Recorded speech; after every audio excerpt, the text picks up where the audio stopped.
ಯಾರು ಜನರಿಗೋಸ್ಕರ ದುಡಿತಾರೆ, ಯಾರು ಮಾನವೀಯ ಮೌಲ್ಯಗಳ ಸಲುವಾಗಿ ದುಡಿತಾರೆ, ಅವರನ್ನು ಮಾತ್ರ ನಾವು ಆದರ್ಶ ಪುರುಷರನ್ಬೇಕು.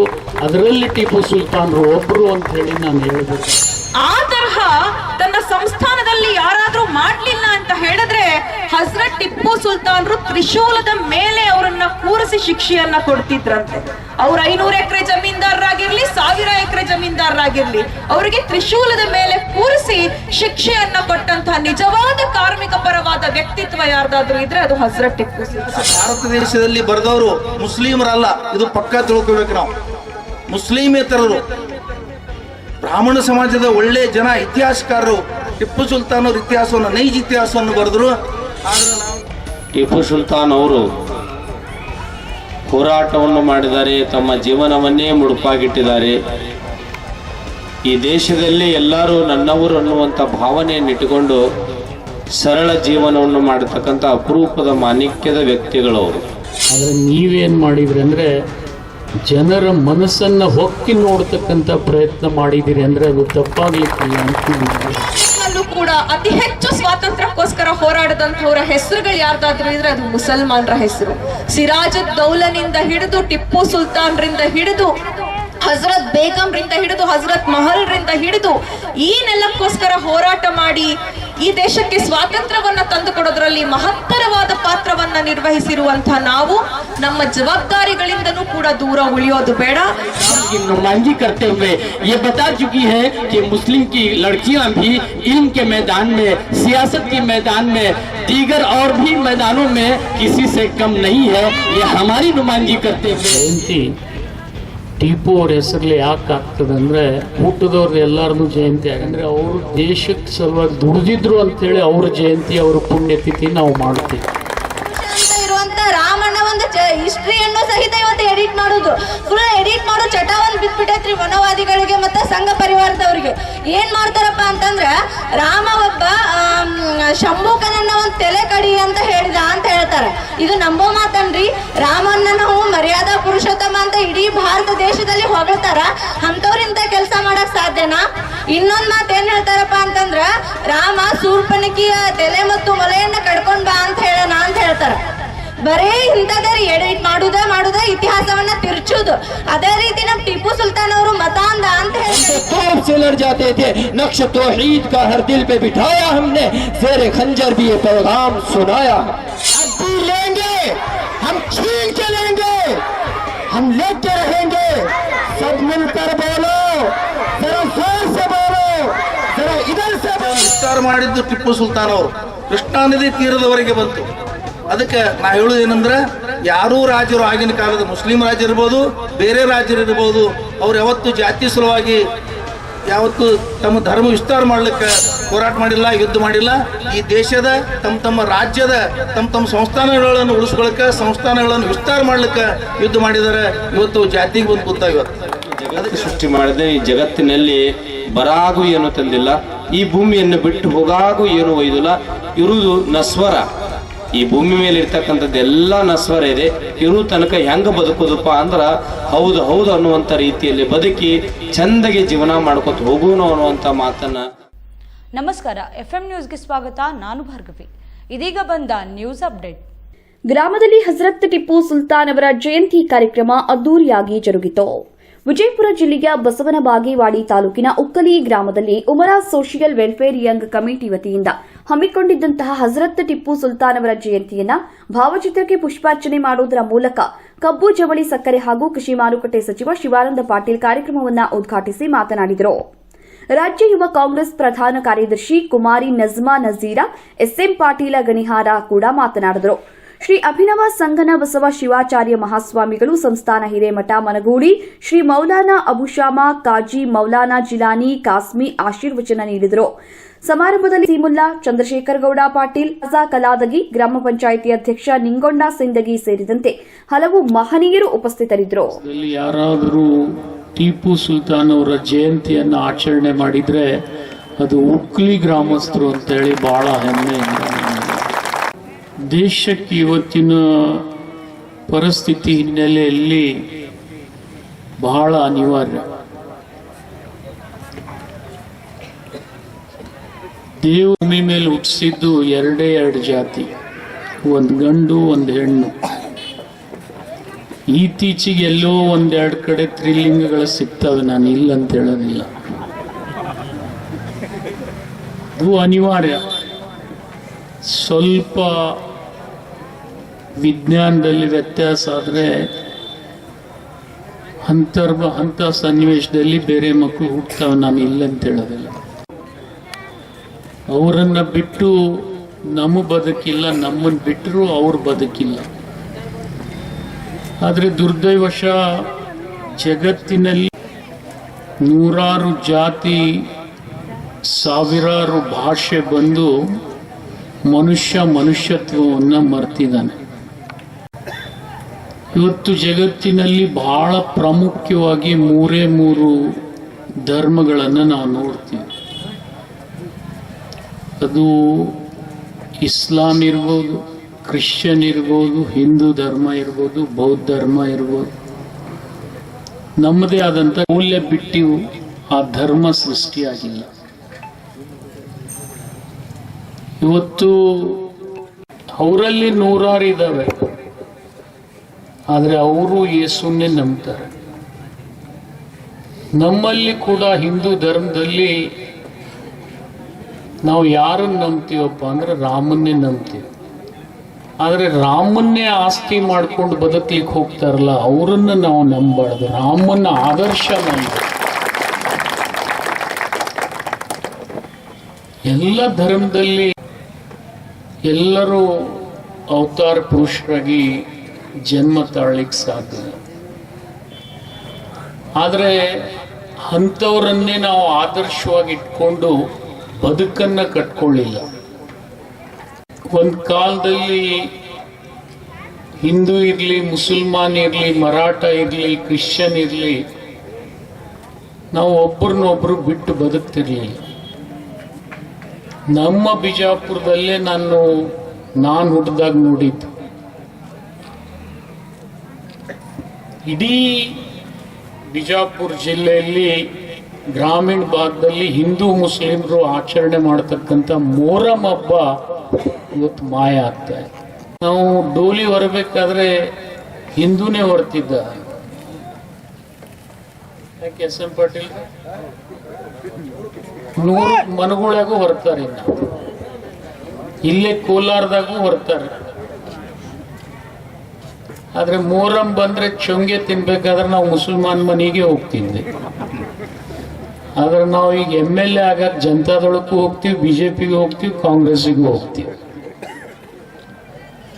ಆದ್ರೆ ಮತ್ತೆ ಅಲ್ಲಿ ಹೋದ್ಮೇಲೆ BJP ಅವ್ರು ಹಿಂದೂಗಳಿಗೆ ಮುಸಲ್ಮಾನರಿಗೆ ಬೈದು, ಕಾಂಗ್ರೆಸ್ಸಿಗೆ ಹೋದ್ರೆ ಹಿಂದೂಗಳಿಗೆ ನಾವು ಬೈದು. ಈ ಪರಂಪರೆ ನಾವು ಮಾಡ್ಕೋಬಾರ್ದು. ಯಾವುದೇ ಪಕ್ಷ ಹುಟ್ಲಿ, ಅದು ರಾಮನ ಆದರ್ಶನೇ ಇರಲಿ, ಪೈಗಂಬರ ಆದರ್ಶನೇ ಇರಲಿ, ಅದನ್ನು ಮೆರೆದ್ರೆ ಮಾತ್ರ ಅದು ಹಿಂದೂಸ್ತಾನದ ಪಾರ್ಟಿ. ಅದು ಬೇರೆ ಏನಾರೇ ಮೆರೆದ್ರೆ ಅದು ಹಿಂದೂಸ್ತಾನ್ ಪಾರ್ಟಿ ಆಗಲಿಕ್ಕೆ ಸಾಧ್ಯ ಇಲ್ಲ. ಯಾಕೆಂದ್ರೆ ಹಿಂದೂಸ್ತಾನದಲ್ಲಿ ನಮ್ಮನ್ನು ಬೇರೆಯವರು ಯಾರೂ ಆಳಿಲ್ಲ, ನಮ್ಮನ್ನು ಬ್ರಿಟಿಷರೇ ಬಹಳ ಕೆಟ್ಟ ಆಳ್ಯಾರ. ಆ ಬ್ರಿಟಿಷರನ್ನ ಓಡಿಸ್ತಕ್ಕಂಥ ವ್ಯಕ್ತಿತ್ವದಲ್ಲಿ ಯಾವುದಾದ್ರೂ ವ್ಯಕ್ತಿತ್ವ ಮುಂಚೂಣಿಯಲ್ಲಿ ಬರ್ತಿದ್ರೆ ಅದು ಟಿಪ್ಪು ಸುಲ್ತಾನ್ ಅಂತೇಳಿ ಬಹಳ ಹೆಮ್ಮೆ. ನಮ್ಮನ್ನು ಯಾರು ಕೊಲ್ಲಕ್ಕೆ ಹೋದ್ರು, ಅವರು ಬ್ರಿಟಿಷರೇ. ನಮ್ಮ ಯುದ್ಧ ಬೇರೆಯವ್ರ ಜೊತೆ ಇರಲಿಲ್ಲ, ನಮ್ಮ ಯುದ್ಧ ಇತ್ತು ಬ್ರಿಟಿಷರ ವಿರುದ್ಧ. ಆದ್ರೆ ನಿಮ್ಮ ಕಾಲ ಹ್ಯಾಂಗ್ ಬದಲಾಗ್ತದೆ ನೋಡಿ. ಸೂರ್ಯ ಹುಟ್ಟದೇ ಇರ್ತಕ್ಕಂಥ ದೇಶನೇ ಇರಲಿಲ್ಲ. ಆದರೆ ಇವತ್ತು ಅದೇ ಬ್ರಿಟಿಷ್ ದೇಶವನ್ನು ಆಳಿರ್ತಕ್ಕಂಥ ಒಬ್ಬ ಭಾರತೀಯ ಅಂದರೆ ಅದು ತಪ್ಪಾಗ್ಲಿಕ್ಕಿಲ್ಲ ಅಂತ ಹೇಳಿ ಹೇಳಿದೆ. ನಿಮ್ಗೆ ಗೊತ್ತಿದೆ, ನಾರಾಯಣ ಮೂರ್ತಿ ಹಳೆಯನೇ ರಿಚಿ ಸುನಕ್ ಅವನ ಹೆಸರು. ಒಂದು ಕಾಲದಲ್ಲಿ ಅವ್ರು ನಮ್ಮನ್ನ ಆಳೋದ್ರೆ ಇವತ್ತು ನಾವು ಅವ್ರನ್ನ ಆಳಿ. ಆದರೆ ಇವತ್ತು ಈ ದೇಶ ನೂರಾರು ಬಾರಿ ಬ್ರಿಟಿಷರು ಲೂಟಿ ಮಾಡಿ ಇಲ್ಲಿ ಸಂಪತ್ತು ಹೋಗಿರ್ಬೋದು, ಇಲ್ಲಿ ದೇಶ ಒಡೆದೋಗಿರ್ಬೋದು. ಆದರೆ ಹಿಂದೂಸ್ತಾನದಲ್ಲಿ ಇರ್ತಕ್ಕಂಥ ಸ್ವಾಭಿಮಾನ ಇನ್ನೂವರೆಗೆ ಒಡೆದಿಲ್ಲ ಬ್ರಿಟಿಷರು ಅನ್ನೋದನ್ನ ನಾವು ಯಾರು ಇವತ್ತು ನೋಡ್ರಿ. ಹಿಂದೂಸ್ತಾನ ಅಫ್ಘಾನಿಸ್ತಾನವರೆಗೆ ಇತ್ತು, ಆದರೆ ಇವತ್ತು ದುರ್ದೈವಶ ಜಾತಿ ಹೆಸರ ಮೇಲೆ ನಾವು ನಮ್ಮ ಮನಸ್ಸುಗಳನ್ನೇ ಹುಡ್ಕೊಳ್ತಾ ಇದ್ದೀವಿ. ಅದೇ ಒಂದು ಆಕ್ಸಿಡೆಂಟ್ ಆಗಿ 1-2 ಲೀಟರ್ ರಕ್ತ ಹೋಗ್ಲಿ, ಅಲ್ಲಿ ಹಿಂದೂನ್ ರಕ್ತ ಹಾಕ್ತೀವೋ ಮುಸಲ್ಮಾನ್ ರಕ್ತ ಹಾಕ್ತೀವೋ ಭಗವಂತನಿಗೆ ಗೊತ್ತು. ಅವಾಗ ಬ್ಯಾಡ ಅನ್ನಂಗಿಲ್ಲ, ಬದುಕಿದ್ರೆ ಸಾಕಾಗ್ಯದಪ್ಪ, ಯಾರ್ದಾರ ತಂದು ಹಾಕತ್ತೀವಿ. ಕಾರಣದ ಸಲುವಾಗಿ ನಾವು ಯಾರನ್ನ ಬೇಕಾದರೂ ನಿಂದಿಸ್ಲಿಕ್ಕೆ ತಯಾರಿದ್ದೀವಿ. ಇವತ್ತು ಈ ಕಾಲ ಹೆಂಗೆ ಬಂದದಂದ್ರೆ, ಗಾಂಧಿ ಅಂದರೆ ದೇಶದ ಪಿತಾಮಹ ಅಂತಿದ್ರು. ಆದರೆ ನಾನೇನು ಗೂಡ್ಸೇನು ಹೊಗಳಬೇಡ ಅಂತ ಹೇಳೋದಿಲ್ಲ. ಆದರೆ ಎಷ್ಟಕ್ಕೆ ಅವ ಅರ್ರಿದ್ದಾನೆ ಅಷ್ಟೇ ಹೊಗಳಿದ್ದಕ್ಕೆ ವಿನ ಯಾವುದಕ್ಕೆ ಅವನು ಅರ್ರಲಿಲ್ಲ ಅದನ್ನು ನಾವು ಸೃಷ್ಟಿ ಮಾಡಬೇಕು. ಭಾಳ ಮಂದಿ ರಾಜರಾಗಿದ್ದಾರೆ. ನಾ ಇವತ್ತು ಹಿಂದೂ ಸಾಮ್ರಾಜ್ಯದ ಉಳಿವಿಗಾಗಿ ಶ್ರಮಿಸಿರ್ತಕ್ಕಂಥ ರಾಜ ಯಾರನ್ನ ನೆನೆಸ್ತೀವಿ ಅಂದರೆ ಶಿವಾಜಿ ಮಹಾರಾಜರನ್ನ. ಶಿವಾಜಿ ಮಹಾರಾಜರು ಇವತ್ತು ಆದಿಲ್ ಶಾಹಿನ್ಗೆ ಆಸ್ಥಾನದಲ್ಲಿ ಶಿವಾಜಿ ಮಹಾರಾಜರಿಗೆ ಆಶ್ರಯ ತ್ರಾಣ ಕೊಟ್ಟಿದ್ದ ಅಂದರೆ ಅದು ಇತಿಹಾಸ. ಅದು ನಿಮ್ಗೆ ಹೇಳಬೇಕಾದ್ರೆ ಇವತ್ತು ನೀವು ನೋಡ್ತೀವಿ, ಸೇನಾಪತಿ ಮುಸ್ಲಿಂ ಇದ್ದ ಆದಿಲ್ ಶಾಹಿನ್. ಈ ಶಿವಾಜಿ ತಾಯಿ ಜೀಜಾಬಾಯಿ ಆದಿಲ್ ಶಾಹಿನ್ ಆಸ್ಥಾನದಲ್ಲೇ ಇತ್ತು. ಅದೇ ಶಿವಾಜಿ ಎಂಥ ಶ್ರೇಷ್ಠ ರಾಜ ಅದ ಅಂದರೆ ಅವನು ಅನೇಕ ಯುದ್ಧ ಗೆದ್ದಿದ್ದ. ಒಂದು ಸರ್ತಿ ಮುಸ್ಲಿಂ ರಾಷ್ಟ್ರ ಗೆದ್ದಿದ್ದ. ಅಲ್ಲಿ ಒಬ್ಬ ಒಳ್ಳೆ ಹೆಣ್ಮಗಳನ್ನ ಅವ್ರ ಮುಂದೆ ಹೋಗಿ ಅವ್ರ ಸೈನಿಕರು ತಂದು ನಿಲ್ಸಿದ್ರೆ ಇದು ನಿಮ್ಮ ಕೊಡುಗೆ ಅಂತ ಹೇಳಿದಾಗ, ಇವಳು ನನ್ನ ತಾಯಿ ಆಗಿದ್ರೆ ಎಂಥ ಭಾರಿ ಆಗ್ತಿದ್ದಳು ಅಂತ ಹೇಳಿ ಹೊಗಳಿರ್ತಕ್ಕಂಥ ರಾಜ ಶಿವಾಜಿ. ಹಿಂದೂ ಮುಸ್ಲಿಮನ್ನ ಜಗಾಡ್ತಾರೆ. ಇದು ದುರ್ದೈವಶ. ಇಂಥದೆಲ್ಲ ಮರೆಸ್ತಕ್ಕಂಥ ಟಿಪ್ಪು ಜಯಂತಿ ಯಾರಾದರೂ ಮಾಡಿದರೆ ಅದು ಉಕ್ಲಿ ಗ್ರಾಮಸ್ಥರು ಅಂತೇಳಿ ಭಾಳ ಹೆಮ್ಮೆ ಇಂದ ನಾನು ಹೇಳಬೇಕು. ನಮ್ಮ ಕುಮಾರಿ ನಜ್ಮಾ ಹೇಳಿದ್ರು, ಈ ಜೀವನವನ್ನು ಕಟ್ಕೋಬೇಕಂತಕ್ಕಂಥ. ಅವಳು ಕೂಡ ಒಂದು ಮಾತು ಹೇಳಿದ್ರು, ಉರ್ದು ಡಿಗ್ರಿ ಕಾಲೇಜ್ ಆಗಬೇಕು, ಉರ್ದು ಯೂನಿವರ್ಸಿಟಿ ಆಗಬೇಕು ಅಂತೇಳಿ. ನಾನು ಈ ಮಾತನ್ನು 100ಕ್ಕೆ 100 ಒಪ್ತೀನಿ. ಆದರೆ ಇವತ್ತು ನಾವು ತಿಳ್ಕೊಳ್ಬೇಕು, ಯಾವುದನ್ನು ಕಲಿಬಾರ್ದು. ಇವತ್ತು ಅವಳು ಕೂಡ ಇಂಗ್ಲೀಷ್ ಕಲಿತೆ ಕನ್ನಡ ಚೆನ್ನಾಗಿ ಮಾತಾಡ್ತಾಳೆ. ನನ್ನ ಮಗಳು ಇಂಗ್ಲೀಷ್ ಕಲ್ತಾಳೆ, ಕನ್ನಡ ಇವಳು ಅಷ್ಟು ಚೆಂದ ಮಾತಾಡಂಗಿಲ್ಲ. ಆದರೆ ಎಲ್ಲ ನಡೀತಕ್ಕಂಥವು. ಇವತ್ತು ಭಾಷೆ ಬಿಟ್ಟು ಜಗತ್ತು ಬದುಕ್ತಾ ಇದೆ. ಇವತ್ತು ನೀವು ಸಿಂಗಾಪುರ್ಗೆ ಹೋದರೆ ಎಲ್ಲೇ ಒಂದು ದೇವರಿದೆ, ಒಂದು ಮಂದಿರನೂ ಇದೆ, ಒಂದು ಚರ್ಚು ಇದೆ. ಆ ದೇಶ ನಮ್ಮ ಬೆಂಗಳೂರಿಗಿಂತಲೂ ಸಣ್ಣದು. ಅದರದು ಎಷ್ಟು ಶ್ರೀಮಂತದಂದ್ರೆ ಭಾರತಕ್ಕಿಂತಲೂ 10 ಪಟ್ಟು ಶ್ರೀಮಂತದ. ಜಾತೀಯತೆ ಬಿಟ್ಟು ಬದುಕ್ತಕ್ಕಂಥ ದೇಶಗಳು ಇಂಥ ಉದಾಹರಣೆಗಳಂತೆ ನೋಡಿ ಕಲಿಬೇಕು. ಇವತ್ತು ಚೈನಾ ಒಂದು ಕಾಲದಲ್ಲಿ ಹಾವು ಚೇಳು ತಿಂದು ಬದುಕ್ತಿದ್ರು. ಆದರೆ ಇವತ್ತು ಅಮೇರಿಕಾನೇ ನಡಗಿಸ್ತಕ್ಕಂಥ ಚೈನಾಗೆ. ಅದಕ್ಕೆ ಒಂದೇ ಭಾಷೆ, ಒಂದೇ ಜಾತಿ ಸೃಷ್ಟಿ ಮಾಡ್ಕೊಂಡ್ಮೇಲೆ ಅವರಲ್ಲಿ ಪರಿವರ್ತನೆ ಆಗುತ್ತೆ. ಇತಿಹಾಸ ನಾನು ಎಲ್ಲಿಗೂ ಹೋಗೋದಿಲ್ಲ. ಇವತ್ತು ಭಾಳ ಸಂತೋಷದಿಂದ ನನಗೆ ಒಂದೇನು ಅನ್ನಿಸ್ತು ಅಂದರೆ ಬರೀ ಖಡ್ಗ ಹಿಡ್ಕೊಂಡು ಜಗಾಡ್ತೀರಂತ ಭಾಳ ಜನ ಭಾವಿಸಿದ್ರು. ಆದರೆ ನೀವೇನು ಮಾಡಿದ್ರಿ ಅಂದರೆ ಜನರ ಮನಸ್ಸನ್ನು ಹೊಕ್ಕಿ ನೋಡ್ತಕ್ಕಂಥ ಪ್ರಯತ್ನ ಮಾಡಿದ್ದೀರಿ ಅಂದರೆ ಅದು ತಪ್ಪಾಗಲಿಕ್ಕಿಲ್ಲ ಅಂತ ಬಿತ್ತರಿಸ್ತಕ್ಕಂಥ ಜಯಂತಿ ಟಿಪ್ಪು ಅವ್ರ ಹೆಸರಲ್ಲಿ ಯಾಕೆ ಆಗ್ತದೆ ಅಂದರೆ ಊಟದವ್ರದ್ದು ಎಲ್ಲರದು ಜಯಂತಿ ಆಗಂಗಿಲ್ಲ. ಇಲ್ಲಿ ಇಬ್ಬರದೇ ಆಗ್ಯದ. ನಿಮ್ಮ ಊರಾಗ ನೋಡಿರಲ್ಲ, ಇಲ್ಲೇ ಬಾಜುಕೆ ನಿಂತಾರೆ ಇಬ್ರು. ಯಾಕಂದ್ರೆ ಅವರು ದೇಶಕ್ಕೆ ಸಲುವಾಗಿ ದುಡಿದಿದ್ರು ಅಂತೇಳಿ ಅವ್ರ ಜಯಂತಿ, ಅವ್ರ ಪುಣ್ಯತಿಥಿ ನಾವು ಮಾಡ್ತೀವಿ. ಈಗ ನಾಳೆ ನಾ ಸತ್ರು ನಿಮ್ಮ ಊರಾಗ ಮೂರ್ತಿ ನಿಂದ್ರಂಗಿಲ್ಲ. ನಿಂದಿರ್ತದೆ? ಸಾಧ್ಯನೇ ಇಲ್ಲ. ಯಾರು ದೇಶಕ್ಕಾಗಿ ದುಡಿತಾರೆ, ಯಾರು ಜನರಿಗೋಸ್ಕರ ದುಡಿತಾರೆ, ಯಾರು ಮಾನವೀಯ ಮೌಲ್ಯಗಳ ಸಲುವಾಗಿ ದುಡಿತಾರೆ, ಅವರನ್ನು ಮಾತ್ರ ನಾವು ಆದರ್ಶ ಪುರುಷರನ್ಬೇಕು.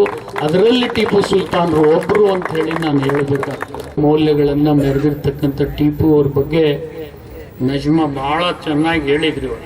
ನಾನು ಇಲ್ಕಲ್ದವರು ಕೂಡ ಬಹಳ ಚೆನ್ನಾಗಿ ಹೇಳಿರ್ತದೆ, ಉರ್ದು ಕಡಿಮೆ ಬರಂಗೆ ಕಾಣ್ತದೆ ಕೇಳಿ.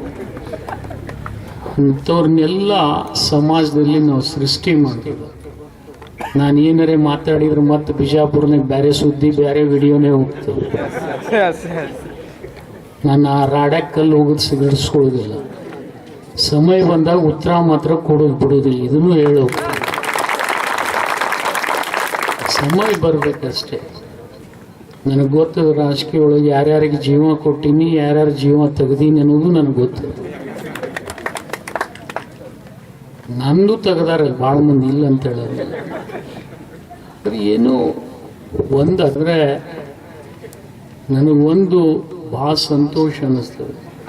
ನಾನು ಹೆಚ್ಚು ಕಡಿಮೆ 30 ವರ್ಷ MLA ಆಗೀನಿ.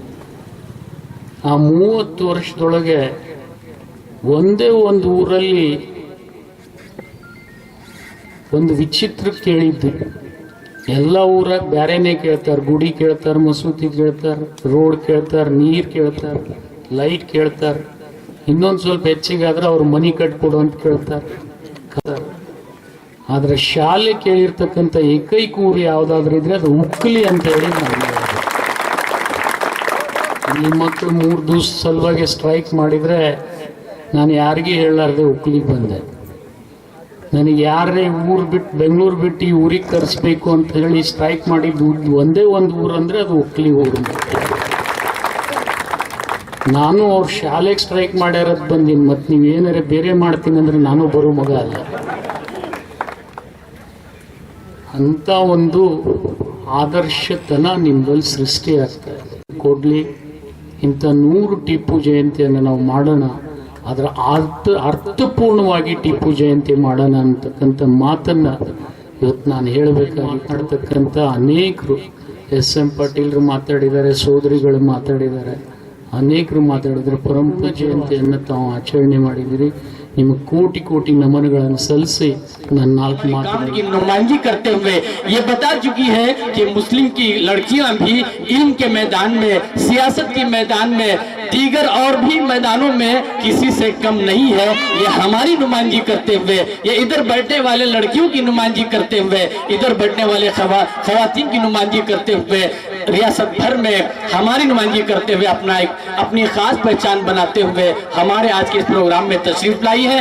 जोरदार तालियों के साथ. ಪ್ರಾಣಿ ಪಕ್ಷಿಗಳಲ್ಲಿ ಬಸವಣ್ಣನ ನೆಲ, ಸೂಫಿ ಶರಣರ ನೆಲ, ಈ ನೆಲದಲ್ಲಿ ಹಜರತ್ ಟಿಪ್ಪು ಸುಲ್ತಾನರ ಮೈಸೂರಿನಿಂದ ಬರೋಬ್ಬರಿ 600 ಕಿಲೋಮೀಟರ್ಗಳು ಬರೋದಕ್ಕೆ ತಡ ಆಯಿತು. ಮೊದಲನೇದಾಗಿ ನಾನು ಎಲ್ಲರಲ್ಲಿ ಕ್ಷಮೆಯನ್ನ ಯಾಚಿಸ್ತಾ ಸನ್ಮಾನ್ಯ Umar social welfare Young committee ಇವರ ವತಿಯಿಂದ ಹಜರತ್ ಟಿಪ್ಪು ಸುಲ್ತಾನ್ ಜಯಂತಿಯನ್ನ ಆಚರಣೆ ಮಾಡ್ತಾ ಇದ್ದೀರಾ. ನನಗೆ ಮೊದಲು ಎಲ್ಲದಕ್ಕಿಂತ ಮೊದಲು ಇಲ್ಲಿನ ಮಾನ್ಯ ಶಾಸಕರು ಮತ್ತು ಸಚಿವರಿಗೆ ನಾನು ತುಂಬು ಹೃದಯದ ಧನ್ಯವಾದಗಳನ್ನ ಇಡೀ ನನ್ನ ಸಮಾಜದ ಪರವಾಗಿ, ಟಿಪ್ಪು ಸುಲ್ತಾನ್ರ ಅಭಿಮಾನಿಗಳ ಪರವಾಗಿ, ಜಾತ್ಯತೀತ ಪರಂಪರೆಯ ಎಲ್ಲ ಸಕಲ ಜನರ ಪರವಾಗಿ ನಾನು ಧನ್ಯವಾದಗಳನ್ನ ಅರ್ಪಿಸೋದಕ್ಕೆ ಇಷ್ಟಪಡ್ತೇನೆ. ಕ್ಲೋಸ್ಡ್ ಬೇರೆ ಕಡೆ ನಾನು ಸಾಕಷ್ಟು ಕಾರ್ಯಕ್ರಮಗಳು ಓಡಾಡ್ತಿದ್ದೀನಿ. ಬೇರೆ ಕಡೆ ಕ್ಲೋಸ್ಡ್ ಇಂಡೋರ್ ಕಾರ್ಯಕ್ರಮ ಮಾಡೋದಕ್ಕೂ ಕೂಡ ಸತಾಯಿಸಿ ಅವ್ರ ಚಪ್ಪಲಿನ ಸೌಸಿ ಸಾಕಾಗುವಂತ ಪರಿಸ್ಥಿತಿಯಲ್ಲಿ ಮಾನ್ಯ ಶಿವಾನಂದ ಪಾಟೀಲ್ ಸಾಹೇಬ್ರು ನಿಮ್ಗೆಲ್ರಿಗೂ ಪ್ರೋತ್ಸಾಹವನ್ನ ಕೊಟ್ಟು ತಾವು ಕೂಡ ಹಜರತ್ ಟಿಪ್ಪು ಸುಲ್ತಾನ್ರ ಹೆಸರನ್ನ ಹೇಳೋಕೆ ಭಯ ಪಡುವಂತ ಸಂದರ್ಭದಲ್ಲಿ ಇಲ್ಲ, ನಾನು ಸತ್ಯದ ಪರವಾಗಿ ನಿಲ್ತೇನೆ, ನಾನು ಒಬ್ಬ ಅಪ್ಪಟ ದೇಶ ಪ್ರೇಮಿಯ ಪರವಾಗಿ ನಿಲ್ತೇನೆ, ಒಬ್ಬ ಅಪ್ಪಟ ರಾಷ್ಟ್ರ ಪ್ರೇಮಿಯ ಪರವಾಗಿ ನಿಲ್ತೇನೆ, ಒಬ್ಬ ಅಪ್ಪಟ ಜಾತ್ಯತೀತವಾದಿ ಹಜರತ್ ಟಿಪ್ಪು ಸುಲ್ತಾನರ ಜೊತೆಗೆ ನಾವಿದ್ದೇವೆ, ಎಲ್ಲ ಸ್ವಾತಂತ್ರ್ಯ ಹೋರಾಟಗಾರರ ಜೊತೆಗೆ ಅವರಿಗೂ ಒಂದು ಗೌರವ ಸಲ್ಲಲೇಬೇಕು ಅಂತ ಹೇಳಿ ಇಂಥ ಒಂದು ಮುಕ್ತವಾದ ಕಾರ್ಯಕ್ರಮವನ್ನ ಆಯೋಜನೆ ಮಾಡೋದಕ್ಕೆ ಅನುವು ಮಾಡಿಕೊಟ್ಟಿರುವಂತಹ ತಮಗೆ ನಾನು ಆಭಾರಿಯಾಗಿದ್ದೇನೆ ಅಂತ. ಹಜರತ್ ಟಿಪ್ಪು ಸುಲ್ತಾನರ ಜಯಂತಿಯನ್ನ ನಾವು ಯಾಕೆ ಆಚರಣೆ ಮಾಡ್ತಾ ಇದ್ದೀವಿ? ಇಡೀ ಭಾರತ ದೇಶದ ಸ್ವಾತಂತ್ರ್ಯಕ್ಕಾಗಿ ಹೋರಾಡಿದಂತಹ ಎಲ್ಲ ವ್ಯಕ್ತಿಗಳು, ವ್ಯಕ್ತಿತ್ವಗಳ ನಡುವೆ ತನ್ನ ಮಕ್ಕಳನ್ನು ಕೂಡ ಕೊನೆಗಾಲದಲ್ಲಿ ಈ ದೇಶಕ್ಕೋಸ್ಕರ ಈ ದೇಶದ ಜನರಿಗೋಸ್ಕರ, ಈ ದೇಶವನ್ನು ಉಳಿಸ್ಕೊಳ್ಳೋದಕ್ಕೋಸ್ಕರ, ಬ್ರಿಟಿಷರ ಪಾಲು ಆಗಬಾರ್ದು, ಬ್ರಿಟಿಷರು ನಮ್ಮ ದೇಶವನ್ನ ದೋಚಿ ಬಿಡ್ತಾರೆ ಅನ್ನೋ ಕಾರಣಕ್ಕೋಸ್ಕರ ತನ್ನ ಮಕ್ಕಳನ್ನ ಕೂಡ ಒತ್ತೆ ಇಟ್ಟಂತಹ ಒಬ್ಬ ದೊರೆ ಹಜರತ್ ಟಿಪ್ಪು ಸುಲ್ತಾನ್ರ ಬಗ್ಗೆ ಇವತ್ತು ಅಪಪ್ರಚಾರಗಳು ನಡೀತಾ ಇರೋ ಸಂದರ್ಭದಲ್ಲಿ, ಅವರನ್ನ ಒಬ್ಬ ಧರ್ಮಾಂಧ ಅಂತ ಕರಿತಾ ಇರುವಂತ ಸಂದರ್ಭದಲ್ಲಿ ನಾವು ಹಜರತ್ ಟಿಪ್ಪು ಸುಲ್ತಾನರ ಒಳ್ಳೆತನಗಳನ್ನ ಜೋರಾಗಿ ಎಲ್ರಿಗೂ ಅರ್ಥ ಆಗೋ ರೀತಿನಲ್ಲಿ ಹೇಳುವಂತ ಅನಿವಾರ್ಯತೆ ಇದೆ. ಬದುಕಿದ್ದು ಕೇವಲ ಸ್ವಲ್ಪವೇ ಕಾಲ, 49 ವರ್ಷಗಳ ಕಾಲ ಆಗಿದ್ರೂ ಕೂಡ ಹಜರತ್ ಟಿಪ್ಪು ಸುಲ್ತಾನ್ರು ಇವತ್ತೇನು ಈ ಸಂಘ ಪರಿವಾರದವರು, ಬಿಜೆಪಿಯವರು ಅಜೆಂಡಾ ಮಾಡಿ ಆತನನ್ನ ಒಬ್ಬ ಮತಾಂಧ ಅಂತ ಕರಿತಾ ಇದ್ದಾರೋ, ಆಗ್ಲೇ ನಮ್ ಗಣಿಹಾರ್ ಸಾಹೇಬ್ರು ಹೇಳ್ತಾ ಇದ್ರು ಆತ ಮತಾಂಧ ಹೇಗ್ ಆಗಿರ್ಲಿಲ್ಲ ಅಂತ. ಆತ ಒಬ್ಬ ಅಪ್ಪಟ ಜಾತ್ಯತೀತವಾದಿ ಆಗಿದ್ದ ಅನ್ನೋದಕ್ಕೆ ಸಾಕಷ್ಟು ಕಾರಣಗಳು ಸಿಗ್ತವೆ ಸಚಿವ್ರೆ. ಹಾಗೆ ಕಾಣೋದು ಯಾವುದು ಅಂತ ಹೇಳಿದ್ರೆ, ಕೆಲವೇ ವರ್ಷಗಳ ಹಿಂದೆ ಬಂಧುಗಳೇ 2014ರಲ್ಲಿ ಟಿಪ್ಪು ಸುಲ್ತಾನ್ರ ಒಂದು ಅಮೂಲ್ಯವಾದಂತಹ ವಸ್ತು ಹರಾಜಿಗೆ ಇಡ್ತಾರೆ. ಯಾವುದದು ಅಮೂಲ್ಯವಾದ ವಸ್ತು ಅಂತ ಅಂದ್ರೆ, ಅವರು ಬೆರಳಿಗೆ ತೊಡ್ತಾ ಇದ್ದಂತ ಒಂದು ಉಂಗುರ. ಆ ಬೆರಳಿಗೆ ತೊಡುವಂತ ಒಂದು ಉಂಗುರ ಹರಾಜಿಗೆ ಇಡ್ತಾರೆ ವಿದೇಶದಲ್ಲಿ. ಆ ಹರಾಜಿನಲ್ಲಿ ಆ ಉಂಗುರವನ್ನ $1,45,000 ಆ ಉಂಗುರ ಖರೀದಿ ಆಗತ್ತೆ. ಒಬ್ಬ ಬ್ರಿಟಿಷಿನಿಂದನೇ ಅದು ಖರೀದಿ ಆಗತ್ತೆ. ಹಜರತ್ ಟಿಪ್ಪು ಸುಲ್ತಾನ್ರು ಆಗ್ಲೇ ಗಣಿಹಾರ್ ಸಾಹೇಬ್ರು ಹೇಳಿದಾಗೆ 5 ಹೊತ್ತಿನ ನಮಾಜ್ ಮಾಡುವವರು, ಒಂದು ದಿನವೂ ತಹಜೂದನ್ನ ತಪ್ಪಿಸದೆ ಅಲ್ಲಹನಿಗೆ ಪ್ರಾರ್ಥನೆಯನ್ನ ಸಲ್ಲಿಸ್ತಾ ಇದ್ದವರು. ಅಂಥ ವ್ಯಕ್ತಿ, ಅಪ್ಪಟ ಇಸ್ಲಾಮಿನ ಅಪ್ಪಟ ಮೊಹಮ್ಮದ್ ಪೈಗಂಬರರ ತತ್ವ ಸಿದ್ಧಾಂತಗಳನ್ನ ಅನುಸರಿಸ್ತಾ ಇದ್ದಂತಹ ಒಬ್ಬ ವ್ಯಕ್ತಿಯ ಬೆರಳಿನ ಉಂಗುರದ ಮೇಲೆ ಏನಂತ ಬರ್ದಿದ್ರು? ನಿಮ್ಮನ್ ಕೇಳಿದ್ರೆ ನೀವು ಹೇಳ್ಬೋದು 786 ಅಂತ ಬರ್ದಿತ್ತು ಅನ್ಸುತ್ತೆ, ಇಲ್ಲ ಹಜರತ್ ಪೈಗಂಬರರ ಹೆಸರು ಬರ್ದಿದ್ರು ಅನ್ಸುತ್ತೆ, ಅಥವಾ ಮೈಸೂರು ಸಂಸ್ಥಾನದ ಹೆಸರು ಬರ್ದಿದ್ರು ಅನ್ಸುತ್ತೆ, ಅಥವಾ ಇಸ್ಲಾಮಿಗೆ ಸಂಬಂಧಪಟ್ಟಂತ ಯಾವ್ದಾದ್ರು ಒಂದು ಸಿಂಬಲೈಸೇಷನ್ ಇತ್ತು ಅನ್ಸುತ್ತೆ ಅಂತ ತಾವೆಲ್ಲರೂ ಅನ್ಕೊಳ್ಬಹುದು. ಆದ್ರೆ ಹಜರತ್ ಟಿಪ್ಪು ಸುಲ್ತಾನ್ರ ಉಂಗುರದ ಮೇಲೆ $1,45,000 ಹರಾಜಾದ ಉಂಗುರದ ಮೇಲೆ ಬರ್ದಿದ್ದು ರಾಮನ ಹೆಸರು. ಯಾರು ತನ್ನ ಉಂಗುರದ ಮೇಲೆ ಪ್ರತಿಕ್ಷಣವು ರಾಮನ ಹೆಸರನ್ನ ಹೊತ್ತು ಓಡಾಡ್ತಿದ್ರೋ ಅಂತಹವರ ಬಗ್ಗೆ ಇವತ್ತು ಫೇಕ್ ಹುಸಿ ರಾಮನ ಭಕ್ತರು ಒಬ್ಬ ಮತಾಂಧ ಅಂತ ಹೇಳಿ ಹಣೆಪಟ್ಟಿಯನ್ನ ಕಟ್ಟೋದಕ್ಕೆ ಹೊರಟಿರೋದನ್ನ ನೋಡಿದ್ರೆ ಅವರನ್ನ ನೋಡಿ ನಗಬೇಕಾ ಅಳಬೇಕಾ ಅಂತ ಅನ್ಸುತ್ತೆ. ಪದೇ ಪದೇ ಪದೇ ಪದೇ ಮತಾಂಧ ಮತಾಂಧ ಅಂತ ಕರೆಯುವಂತ ಸಂಘ ಪರಿವಾರದವರು ಹೋಗಿ ನೋಡ್ಬೇಕಾಗಿದೆ. ಇವತ್ತಿಗೂ ಕೂಡ ಕೊಲ್ಲೂರು ಮೂಕಾಂಬಿಕೆಯ ದೇವಸ್ಥಾನದಲ್ಲಿ ಸಲಾಂ ಆರತಿ ಅಂತ ಹೇಳಿ ಹಜರತ್ ಟಿಪ್ಪು ಸುಲ್ತಾನ್ರ ಹೆಸರಲ್ಲಿ ಸಲಾಂ ಆರತಿಯನ್ನ ಮಾಡ್ತಾರೆ. ಇದೇ ಹಜರತ್ ಟಿಪ್ಪು ಸುಲ್ತಾನ್ರು ಆಳ್ತಾ ಇದ್ದಂತಹ ಮೈಸೂರಿನ ಪಕ್ಕದಲ್ಲೇ ಇರುವಂತಹ ಶೃಂಗೇರಿ ಮಠ ಏನಿದೆ, ಮೈಸೂರು ಸಂಸ್ಥಾನಕ್ಕೆ ಸೇರಿದಂತಹ ಶೃಂಗೇರಿ ಮಠದ ಮೇಲೆ ಅವತ್ತಿಗೆ ತೃತೀಯ ಸಚ್ಚಿದಾನಂದ ಭಾರತಿ ಸ್ವಾಮೀಜಿಗಳು ಆ ಮಠವನ್ನ ನೋಡ್ಕೊಳ್ತಾ ಇರ್ತಾರೆ. ತೃತೀಯ ಸಚ್ಚಿದಾನಂದ ಭಾರತಿಗಳು ಮಠವನ್ನ ನೋಡ್ಕೊಳ್ತಾ ಇರುವಂತ ಸಂದರ್ಭದಲ್ಲಿ ಮರಾಠ ಪೇಶ್ವೆ ಬಾಹು ಬಂದು ಇಡೀ ಶೃಂಗೇರಿ ಮಠವನ್ನ ದೋಚೋದಕ್ಕೆ ಯತ್ನವನ್ನ ಮಾಡ್ತಾನೆ. ಖುದ್ದು ಏನ್ ಮಾಡ್ತಾನೆ ಅಂತ ಹೇಳಿದ್ರೆ, ಆತ ಒಬ್ಬ ಮರಾಠ ಆಗಿದ್ರು ಕೂಡ ಶೃಂಗೇರಿ ಶಾರದೆಯ ವಿಗ್ರಹವನ್ನ ತೆಗೆದುಕೊಂಡು ಹೋಗಿ ನೀರಲ್ಲಿ ಹಾಕ್ಬಿಡ್ತಾನೆ. ಇಡೀ ವಜ್ರ ವೈಡೂರ್ಯ ಎಲ್ಲವನ್ನ ದೋಚ್ಬಿಡ್ತಾನೆ. ಆವಾಗ ಹೆದರ್ಕೊಂಡಂತ ತೃತೀಯ ಸಚ್ಚಿದಾನಂದ ಭಾರತಿ ಸ್ವಾಮೀಜಿಗಳು ಕಾರ್ಕಳದಲ್ಲಿ ಒಂದು ಜೈನ ಬಸದಿಯಲ್ಲಿ ಹೋಗಿ ಅವತ್ತು ಕೂತ್ಕೊಂಡು ಹಜರತ್ ಟಿಪ್ಪು ಸುಲ್ತಾನ್ರಿಗೆ ಒಂದು ಪತ್ರವನ್ನ ಬರೀತಾರೆ. ಸುಲ್ತಾನ್ರೇ, ಬಂದು ನಮ್ಮನ್ನ ಪೂರ್ತಿ ದೋಚ್ಬಿಟ್ಟಿದ್ದಾರೆ. ಶೃಂಗೇರಿ ಮಠ ಮೈಸೂರು ಸಂಸ್ಥಾನಕ್ಕೆ ಸೇರಿರುವಂತದ್ದು, ಅದ್ರ ಒಳಗಡೆ ಇರುವಂತದ್ದು, ತಾವ್ ಏನಾದ್ರೂ ನಮಗೆ ಸಹಾಯ ಮಾಡಬಹುದಾ ಅಂತ ಕೇಳ್ಕೊಳ್ತಾರೆ. ಆಗ ಹಜರತ್ ಟಿಪ್ಪು ಸುಲ್ತಾನ್ರು ಹೇಗೆ ಪತ್ರವನ್ನ ಬರೀತಾರೆ ಅಂತ ಹೇಳಿದ್ರೆ, ನಿಮಗೆ ಪ್ರಣಾಮಗಳು ಸ್ವಾಮಿಗಳೇ, ನೀವು ನಮ್ಮ ಹತ್ರ ಬೇಡ್ಕೊಳ್ಬಾರ್ದು, ನೀವು ಸದಾಕಾಲ ನೀಡುವವರು, ನೀವು ನಮ್ಮ ಹತ್ರ ಬೇಡಬಾರದು, ನೀವು ಹೆದರಿ ಕೂರಬಾರದು, ನಿಮ್ಮಿಂದಾಗಿಯೇ ಇಡೀ ನಮ್ಮ ಸಂಸ್ಥಾನ, ನಿಮ್ಮಂತವರಿಂದಾಗಿಯೇ ನಮ್ಮ ಇಡೀ ಸಂಸ್ಥಾನ ನಡೀತಾ ಇರುವಂತದ್ದು, ಮಳೆ ಬೆಳೆ ಜನ ಎಲ್ಲರೂ ಸುಭಿಕ್ಷವಾಗಿರೋದು ಅಂತ ಹೇಳಿ ತೃತೀಯ ಸಚ್ಚಿದಾನಂದ ಭಾರತಿ ಅವರನ್ನ ಕರ್ಕೊಂಡು ಬರೋದಕ್ಕೆ ಮೈಸೂರಿನ ತಮ್ಮ ಪಡೆಯಿಂದ ಕಾರ್ಕಳಕ್ಕೆ ಜನರನ್ನ ಕಳಿಸಿ ಬೆಳ್ಳಿ ಪಲ್ಲಕ್ಕಿಯ ಮೇಲೆ ತೃತೀಯ ಸಚ್ಚಿದಾನಂದ ಭಾರತಿರವರನ್ನ ಕರ್ಕೊಂಡು ಬಂದಿದ್ದು ಇದೇ ಹಜರತ್ ಟಿಪ್ಪು ಸುಲ್ತಾನ್. ಮರು ಸ್ಥಾಪನೆಯನ್ನ ಮಾಡಿ ಅಲ್ಲಿರುವಂತಹ ವಜ್ರ ವೈಡೂರ್ಯಗಳನ್ನ ಕೊಟ್ಟಿದ್ದು ಇದೇ ಹಜರತ್ ಟಿಪ್ಪು ಸುಲ್ತಾನ್. ಪ್ರತಿ ನವರಾತ್ರಿಯ ಸಂದರ್ಭದಲ್ಲಿಯೂ ಕೂಡ ಅದೇ ವಜ್ರ ವೈಡೂರ್ಯಗಳನ್ನ ತಾಯಿ ಶಾರದೆಗೆ ತೊಡಿಸಿ ಪೂಜೆ ಮಾಡಲಾಗುತ್ತೆ. ತಮಗ್ ಡೌಟ್ ಇದ್ರೆ ತಮ್ಮೆಲ್ಲರ ಕೈಗಳಲ್ಲೂ ಮೊಬೈಲ್ ಇದೆ, ಶೃಂಗೇರಿ ಮಠದ ವೆಬ್ಸೈಟ್ಗೆ ಹೋಗಿ ನೋಡಿದ್ರೆ ಅವೆಲ್ಲ ಇತಿಹಾಸಗಳು ನಿಮಗೆ ಸಿಗುತ್ತೆ.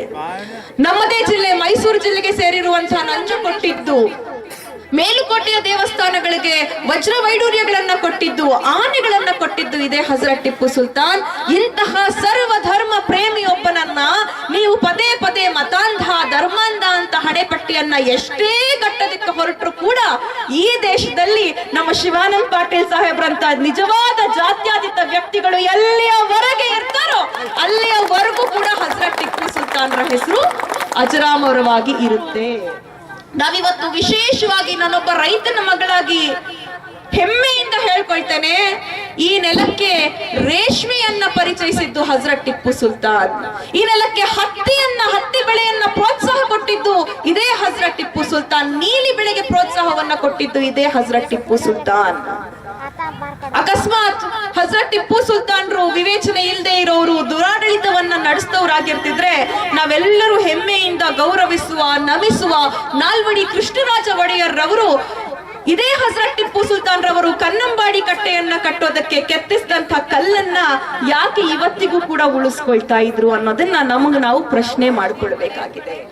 ಆತ್ಮೀಯ ಹೆಣ್ಣು ಮಕ್ಕಳೇ, ನಾವಿವತ್ತು ಆಗ್ಲೇ ಗಣಿಹಾರ್ ಸಾಹೇಬ್ ಹೇಳಿದ್ರು, ಹಜರತ್ ಟಿಪ್ಪು ಸುಲ್ತಾನ್ ಎಷ್ಟರ ಮಟ್ಟಿಗೆ ಹೆಣ್ಣು ಮಕ್ಕಳ ಪರವಾಗಿ ಇದ್ರು ಅಂತ ಹೇಳಿದ್ರೆ, ಒಮ್ಮೆ ಒಬ್ಬ ಹೆಣ್ಣು ಮಗಳು ಸುಲ್ತಾನ್ರ ಬಳಿಗೆ ಹೋಗ್ತಾಳೆ.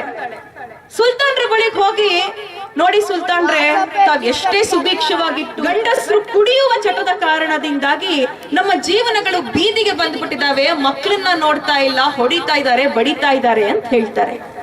ಅವತ್ತಿಗೆ ಆರ್ಥಿಕ ಸಚಿವರಾಗಿದ್ದವರು ಮೀರ್ ಸದಾಕ್ ಸುಲ್ತಾನ್ ಕರೆದು ಹೇಳ್ತಾರೆ, ನೋಡು, ಈ ಹೆಣ್ಣು ಮಗಳು ಏನೋ ಸಮಸ್ಯೆಯನ್ನ ಹೇಳ್ಕೊಂಡು ಬಂದಿದ್ದಾಳೆ, ಆ ಸಮಸ್ಯೆಯನ್ನ ಬಗೆಹರಿಸ್ಬೇಕು ಅಂತ ಹೇಳ್ತಾರೆ. ಆಗ ಮೀರ್ ಸದಾಕ್ ಹೇಳ್ತಾರೆ, ಅಕಸ್ಮಾತ್ ಈ ಹೆಣ್ಣುಮಗಳು ಹೇಳ್ತಾ ಇರೋದನ್ನ ಕೇಳ್ಕೊಂಡು ನಾವೇನಾದ್ರೂ ಈ ದೇಶದಲ್ಲಿ ಅಥವಾ ನಮ್ಮ ಸಾಮ್ರಾಜ್ಯದಲ್ಲಿ ಹೆಂಡವನ್ನ ಮಾರೋದನ್ನ ನಿಲ್ಲಿಸ್ಬಿಟ್ರೆ ನಮ್ಮ ಬೊಕ್ಕಸಕ್ಕೆ 40% ನಷ್ಟ ಆಗುತ್ತೆ ಅಂತ ಹೇಳ್ತಾರೆ. ಆಗ ಹಜರತ್ ಟಿಪ್ಪು ಸುಲ್ತಾನ್ ಅವ್ರು ಹೇಳ್ತಾರೆ, 40% ನಷ್ಟ ಆದ್ರೂ ಪರವಾಗಿಲ್ಲ, ಅದನ್ನ ಬೇರೆ ಏನಾದ್ರೂ ಕಡೆಯಿಂದ ನಾವು ತುಂಬಿಸ್ಕೊಳ್ಳೋಣ, ಆದ್ರೆ ಈ ಹೆಂಡದ ಸಹವಾಸ ಬೇಡ, ಈ ನಶೆಯ ಸಹವಾಸ ಬೇಡ ಅಂತ ಹೇಳಿ ನಶೆ ಮುಕ್ತ ಸಾಮ್ರಾಜ್ಯವನ್ನ ಯಾರಾದ್ರೂ ಕಟ್ಟಿದ್ರೆ, ಗಾಂಧೀಜಿರವರ ಕನಸನ್ನ ಅವತ್ತಿಗೆ ನನಸು ಮಾಡಿದ್ದ ಯಾವ್ದಾದ್ರೂ ದೊರೆ ಇದ್ರೆ ಅದು ಹಜರತ್ ಟಿಪ್ಪು ಸುಲ್ತಾನ್ ರವರು. ಮಾತಾಡ್ಬೇಕಾದ್ರೆ ನನಗೆ ಮತ್ತೊಂದು ನೆನಪಾಗೋದೇನಂದ್ರೆ, ಬಸವಣ್ಣನವರ ಕಾಯಕವೇ ಕೈಲಾಸ ತತ್ವವನ್ನ ಜಾರಿಗೆ ತಂದಂಥ ಮತ್ತು ಕಾಯಕವೇ ಕೈಲಾಸದ ಸಿದ್ಧಾಂತವನ್ನ ತನ್ನ ಇಡೀ ಆಡಳಿತದಲ್ಲಿ ಮೈಗೂಡಿಸಿಕೊಂಡಂತ ದೊರೆ ಯಾರಾದ್ರೂ ಇದೆ ಅದು ಕೂಡ ಕಾಯಕವೇ ಕೈಲಾಸಕ್ಕೆ ಹಜರತ್ ಟಿಪ್ಪು ಸುಲ್ತಾನ್ರು ಎಷ್ಟರ ಮಟ್ಟಿಗೆ ಪ್ರಭಾವಿತರಾಗಿರ್ತಾರೆ ಅಂದ್ರೆ, ಇಸ್ಲಾಂನಲ್ಲಿ ಹೇಳ್ತಾರಲ್ಲ, ಮೊಹಮ್ಮದ್ ಪೈಗಂಬರರು ಹೇಳಿದಾರಲ್ವಾ, ಒಬ್ಬ ದುಡಿಯುವವನ ಬೆವರು ಆರುವ ಮುನ್ನ ಆತನ ಕೂಲಿಯನ್ನ ವಾಪಸ್ಸು ಕೊಡಬೇಕು ಅಂತ ಹೇಳಿ. ಆ ತರಹ ತನ್ನ ಸಂಸ್ಥಾನದಲ್ಲಿ ಯಾರಾದ್ರೂ ಮಾಡ್ಲಿಲ್ಲ ಅಂತ ಹೇಳಿದ್ರೆ ಹಜರತ್ ಟಿಪ್ಪು ಸುಲ್ತಾನ್ರು ತ್ರಿಶೂಲದ ಮೇಲೆ ಅವರನ್ನ ಕೂರಿಸಿ ಶಿಕ್ಷೆಯನ್ನ ಕೊಡ್ತಿದ್ರಂತೆ. ಅವ್ರ 500 ಎಕರೆ ಜಮೀನ್ದಾರರಾಗಿರ್ಲಿ, 1000 ಎಕರೆ ಜಮೀನ್ದಾರರಾಗಿರ್ಲಿ, ಅವರಿಗೆ ತ್ರಿಶೂಲದ ಮೇಲೆ ಕೂರಿಸಿ ಶಿಕ್ಷೆಯನ್ನ ಕೊಟ್ಟಂತಹ ನಿಜವಾದ ಕಾರ್ಮಿಕ ಪರವಾದ ವ್ಯಕ್ತಿತ್ವ ಯಾರ್ದಾದ್ರೂ ಇದ್ರೆ ಅದು ಹಜರತ್ ಟಿಪ್ಪು ಸುಲ್ತಾನ್. ಸನ್ಮಾನ್ಯ ಶ್ರೀ ದೇವರಾಜ್ ಅರಸೂರ್ ಅವರನ್ನ ಮನತುಂಬಿ ನೆನಪಿಸ್ಕೊಳ್ತೇವೆ. ಅವರು ಉಳುವವರಿಗೆ ಹೊಲದೊಡೆಯ ಅನ್ನುವಂಥ ಕಾನ್ಸೆಪ್ಟ್ ಅನ್ನ ಕೊಟ್ರು ಅಂತ ಹೇಳಿ. ಇಂದಿರಾ ಗಾಂಧಿ ಅವರಿಗಿಂತ ಮುಂಚೆ, ದೇವರಾಜ್ ಅರಸು ಅವರಿಗಿಂತ ಮುಂಚೆ ರಾಜಾಳ್ವಿಕೆಯ ಸಂದರ್ಭದಲ್ಲಿಯೂ ಕೂಡ ಉಳುವವನೇ ಹೊಲದೊಡೆಯ ಕಾನ್ಸೆಪ್ಟ್ ಅನ್ನ ಪರಿಚಯ ಮಾಡಿದ್ದು ಇದೇ ಹಜರತ್ ಟಿಪ್ಪು ಸುಲ್ತಾನ್ ರವರು ಕೊಟ್ಟಂತ ನೆಲವನ್ನ ಪಡೆದು ಜೀವನವನ್ನ ಕಟ್ಕೊಂಡಿರುವಂತ ಜನ ಇದೇ ಹಜರತ್ ಟಿಪ್ಪು ಸುಲ್ತಾನ್ರು. ಒಂದು ರೂಪುರೇಷೆಯನ್ನ ಹಾಕಿದಂತ ಕನ್ನಂಬಾಡಿ ಇವತ್ತಿನ KRS ನ ನೀರನ್ನ ಕುಡಿತಾ ಇರುವಂತ ಜನ. ನಾವು ದಿನಕ್ಕೊಮ್ಮೆ ಆದ್ರೂ ಹಜರತ್ ಟಿಪ್ಪು ಸುಲ್ತಾನ್ರನ್ನ ನೆನಪಿಸ್ಕೊಳ್ಬೇಕಾಗಿತ್ತು. ಆದ್ರೆ ಈ ಬಿಜೆಪಿ ಅವರು ಎಲೆಕ್ಷನ್ ಟೈಮ್ ಅಲ್ಲಿ ಉರಿಗೌಡ, ನಂಜೇಗೌಡ ಅಂತ ಕಾಲ್ಪನಿಕ ಪಾತ್ರಗಳನ್ನ ಸೃಷ್ಟಿ ಮಾಡೋದಕ್ಕೂ ನಮ್ಮ ಜನರು ಇಮ್ಮಡಿ ಪುಲಕೇಶಿ ಅಂತ ರಾಜನನ್ನೇ ಮರೆತಿರುವಾಗ, ನಾಲ್ವಡಿ ಕೃಷ್ಣರಾಜ ಒಡೆಯರನ್ನೇ ಮರೆತು ಕೂತಿರುವಾಗ, ಒಬ್ಬ ಮುಸಲ್ಮಾನ ಅನ್ನೋ ಕಾರಣಕ್ಕೆ ನಮ್ಮ ಕನ್ನಡತನವನ್ನ ಬಿಟ್ಟು, ನಮ್ಮ ಸ್ವಾಭಿಮಾನವನ್ನ ಬಿಟ್ಟು ನಾವು ಹಜರತ್ ಟಿಪ್ಪು ಸುಲ್ತಾನ್ ರವರನ್ನ ಮರೀತಾ ಹೋಗ್ತಾ ಇರೋದು ನಿಜಕ್ಕೂ ಖೇದಕರವಾಗಿರುವಂತಹ ಸಂಗತಿ. ಟಿಪ್ಪು ಸುಲ್ತಾನ್ರು ಎಷ್ಟು ಖಡ್ಗವನ್ನ ಹಿಡಿದು ಒಂದು ಯುದ್ಧವನ್ನ ಮಾಡಿದ್ರೋ ಅಷ್ಟೇ ಶಿಕ್ಷಣಕ್ಕೂ ಕೂಡ ಒತ್ತು ಕೊಟ್ಟಿದ್ರು ಅನ್ನುವಂಥದ್ದನ್ನ ಮುಸ್ಲಿಂ ಸಮಾಜವಾದ ನಾವು ಅರ್ಥ ಮಾಡ್ಕೊಳ್ಬೇಕು. ವಿಶೇಷವಾಗಿ ಇಲ್ಲಿ ಹೇಳ್ತಾ ಇದ್ದೀನಿ ಅಂದ್ರೆ ಗಣಿಹರ್ ಸಾಹೇಬ್ರು ಆಗ್ಲೇ ಅದಕ್ಕೊಂದು ಪೀಠಿಕೆಯನ್ನ ಒದಗಿಸಿದ್ರು. ಯಾಕೆ ಹಜರತ್ ಟಿಪ್ಪು ಸುಲ್ತಾನ್ರ ಜಯಂತಿ ಮಾಡೋದಕ್ಕೆ ನಾವು ಪರ್ಮಿಷನ್ ತಗೊಳಕ್ ಒದ್ದಾಡ್ಬೇಕು, ತಲೆ ಮೇಲೆ ಇದೊಂದು ಬಟ್ಟೆ ಹಾಕೊಳ್ಳೋದಕ್ಕೆ ನಾವು ಪರ್ಮಿಷನ್ ತಗೊಂಡು ಒದ್ದಾಡ್ಬೇಕು, ಸ್ಕೂಲ್ ಬಿಡಬೇಕು, ಡ್ರಾಪ್ ಔಟ್ ಆಗಬೇಕು, ನಾವ್ ಏನ್ ತಿನ್ಬೇಕು, ಏನ್ ಉಡಬೇಕು, ಏನ್ ಉಣ್ಣಬೇಕು ಎಲ್ಲವನ್ನ ಇವತ್ತು ಮುಸ್ಲಿಂ ಸಮುದಾಯ ಇಷ್ಟರ ಮಟ್ಟಿಗೆ ಕಷ್ಟವನ್ನ ಅನುಭವಿಸ್ತಾ ಪ್ರತಿಕ್ಷಣ ಅನುಮಾನದಿಂದ ಅವಮಾನದಿಂದ ಕಾಣುವಂತ ಪರಿಸ್ಥಿತಿ. ಗಡ್ಡ ಟೋಪಿ ಕಂಡ್ರೆ ಸಾಕು ಅವ್ರ ಆತಂಕವಾದಿ ಭಯೋತ್ಪಾದಕ ಅನ್ನುವಂತ ಮನಸ್ಥಿತಿ ಹುಟ್ಟಾಗಿರುವಂತ ಈ ಸಂದರ್ಭದಲ್ಲಿ ನಿಮ್ಮೆಲ್ಲರ ಮೇಲೆ ಒಂದು ಬಹುದೊಡ್ಡ ಜವಾಬ್ದಾರಿ ಅಂತ ಹೇಳಿದ್ರೆ, ಹಜರತ್ ಟಿಪ್ಪು ಸುಲ್ತಾನ್ರ ಬಗ್ಗೆ ಏನು ತಾವ್ ಯಾವ್ದಾದ್ರು ಪುಸ್ತಕದಲ್ಲೋ ಅಥವಾ ಯೂಟ್ಯೂಬ್ ಅಲ್ಲಿ ನಾನ್ ಮಾಡಿರೋ ಭಾಷಣಗಳನ್ನೋ ಯಾವುದನ್ನಾದ್ರೂ ಕೇಳಿ ತಿಳ್ಕೊಂಡ್ಬಿಡ್ತೀರಾ. ಆದ್ರೆ ಅದೆಲ್ಲಕ್ಕಿಂತ ನಾವೊಂದು ಸಮಾಜವಾಗಿ, ಒಂದು ಸಮುದಾಯವಾಗಿ ನಮ್ಮ ಮೇಲೆ ಸಾಕಷ್ಟು ಜವಾಬ್ದಾರಿಗಳಿದೆ. ಮೊದಲನೇ ಜವಾಬ್ದಾರಿ ಏನು ಅಂತ ಹೇಳಿದ್ರೆ, ಬಾಬಾ ಸಾಹೇಬ್ರು ಹೇಳಿರೋ ಹಾಗೆ ಶಿಕ್ಷಣ. ನಾವು ಹೆಚ್ಚೆಚ್ಚು ಶಿಕ್ಷಣಕ್ಕೆ ಒತ್ತನ್ನ ಕೊಡ್ಬೇಕು. ಕ್ಯಾ ಮಾಮ್ 10वीं क्लास पास हुई, एक पोसी ऑफिसर बनाना, बड़ा को पोसी ऑफिसर बनाना, घर में रखेंगे. ಹುಡುಗ 8ನೇ ಕ್ಲಾಸ್ ಸ್ಕೂಲ್ ಬಿಟ್ಟ, ಅವನಿಗೆ 4 ಹೊತ್ತು ಸ್ಕೂಲ್ ಕಳ್ಸೋ ಕೆಲಸ ನಾವು ಮಾಡಲ್ಲ. ಏನ್ ಮಾಡ್ತೀವಿ? ए जा रहे वेल्डिंग शॉप को, 800 रुपए 500 रुपए कमा ले काती, 800-1000 रुपए खर्च चलता जाबा. ನಾವು ಈ ಯೋಚನೆಯಿಂದ ಮೊದಲು ಹೊರಗೆ ಬರಬೇಕು. ಅದ ಕಡೆಗೆ ಹೆಚ್ಚೆಚ್ಚು ಒತ್ತನ್ನ ಕೊಡುವಂತ ಕೆಲಸವನ್ನ ಮಾಡಬೇಕು. ಏನಣ್ಣಂದ್ರ ನಾವ್ ಶಿಕ್ಷಣದ ಕಡೆಗೆ, ಎಜುಕೇಶನ್ ಕಡೆಗೆ ನಿಮಗ್ ಗೊತ್ತಿರ್ಲಿ, ನಾವೆಲ್ಲ ನೆನ್ಪಿಟ್ಕೊಳ್ಬೇಕು. ಹಜರತ್ ಟಿಪ್ಪು ಸುಲ್ತಾನ್ರ ಜೊತೆಗೆ ಮತ್ತೊಬ್ರು ಅಗ್ರಮಾನ್ಯ ವ್ಯಕ್ತಿ ನಮ್ಮ ಸಮುದಾಯಕ್ಕೆ ಯಾರು ಅಂತ ಹೇಳಿದ್ರೆ ಮೌಲಾನಾ ಅಬುಲ್ ಕಲಾಂ ಆಜಾದ್ ಅವರು.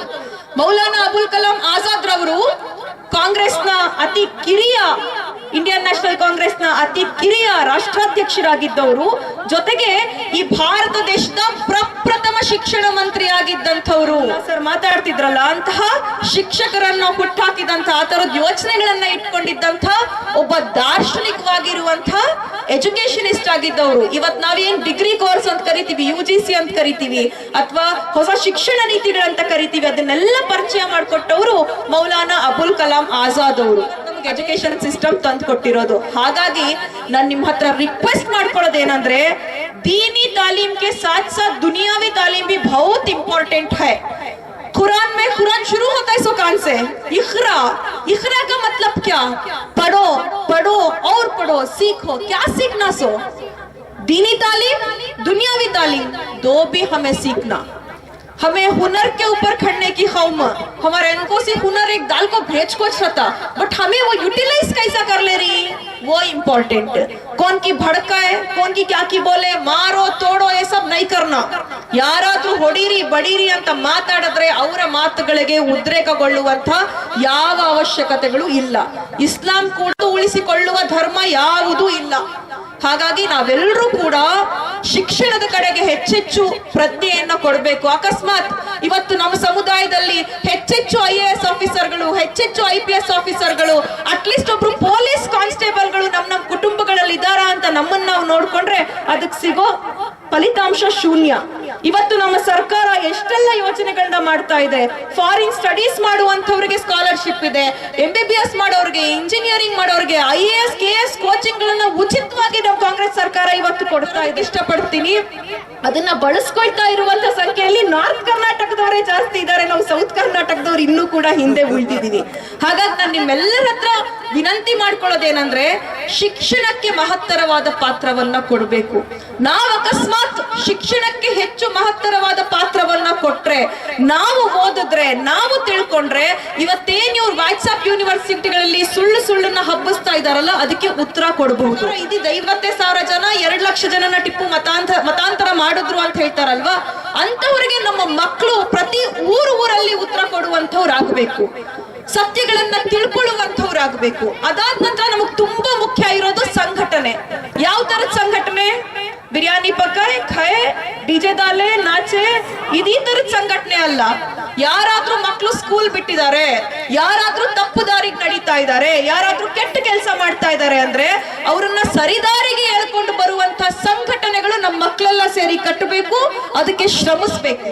ಇವತ್ತು ಈ ದೇಶದಲ್ಲಿ ಅತಿ ಹೆಚ್ಚು ಟ್ಯಾಕ್ಸ್ ಅನ್ನ ಕಟ್ತಾ ಇರೋರು ಯಾರು? ನಾವೇ. ತಿನ್ನೋ ಒಂದು ಬಿಸ್ಕೆಟ್ ಪ್ಯಾಕ್ ಇಂದ ಹಿಡಿದು ಹಾಲಿನ ಪ್ಯಾಕೆಟ್ ವರೆಗೂ ನಾವು ಟ್ಯಾಕ್ಸ್ ಕಟ್ತಾ ಇದೀವಿ. ಆದ್ರೆ ವಾಪಸ್ ಎಷ್ಟು ಸಿಗ್ತಾ ಇದೆ ಅಂತ ಪ್ರಶ್ನೆ ಸಿಕ್ಕಾಗ ಶೂನ್ಯ. ಸೊ ಈ ಸಂದರ್ಭದಲ್ಲಿ ನಮ್ಮ ಹಕ್ಕುಗಳನ್ನ ನಾವು ಕೇಳಬೇಕು ಅಂತ ಅಂದ್ರೂ ಅದೆಲ್ಲದಕ್ಕೂ ಮೂಲವಾಗಿರುವಂತದ್ದು ಶಿಕ್ಷಣ. ನಾವು ಹೆಚ್ಚೆಚ್ಚು ಶಿಕ್ಷಿತರಾಗೋಣ. ಶಿಕ್ಷಿತರಾಗುವ ಜೊತೆಗೆ ಕೂಡಿ ಬಾಳುವ ಪರಂಪರೆಗೆ ನಾವು ಹೆಚ್ಚು ಒತ್ತನ್ನ ಕೊಡೋಣ. ಕೂತ್ಕೊಂಡಿದ್ರು ಅವ್ರಿಗೆ ಯಾವ್ದು ಮುಸ್ಲಿಂ ಕಾರ್ಯಕ್ರಮ ಅಂತ ಅನ್ಸೇ ಇಲ್ಲ, ಆ ಮಟ್ಟಕ್ಕೆ ಅವ್ರು ಕೂತ್ಕೊಂಡು ಮಾತಾಡಿ ಹೋದ್ರು. ಈ ತರಹದ ಪರಂಪರೆ ಇವತ್ತು ಐಸೋಲೇಟ್ ಆಗ್ತಾ ಇದೆ ನಮ್ಮ ಸಮಾಜದಲ್ಲಿ ಅಂತ ಹೇಳೋದಕ್ಕೆ ನನಗೆ ಒಂದು ಖೇದಕರವಾದಂತಹ ಭಾವನೆ ಉಂಟಾಗ್ತದೆ. ನಾನು ನಿಮ್ಮೆಲ್ಲರಲ್ಲಿ ವಿನಂತಿಸ್ಕೊಳ್ಳೋದೇನಂದ್ರೆ, ಮಜಹಬ್ ನಹಿ ಸಿಕಾತಾ ಆಪಸ್ ಮೇ ಭೈರ್ ರಖನಾ ಹಿಂದೂ ಹೈ ಅಂದ್ರೆ ನಾವೆಲ್ಲರೂ ಕೂಡ ಭಾರತೀಯರು ಅನ್ನೋ ಭಾವನೆಯನ್ನ ನಾವೆಲ್ಲರೂ ನಮ್ಮೊಳಗೆ ಹುಟ್ಟಾಕೊಳ್ಬೇಕು.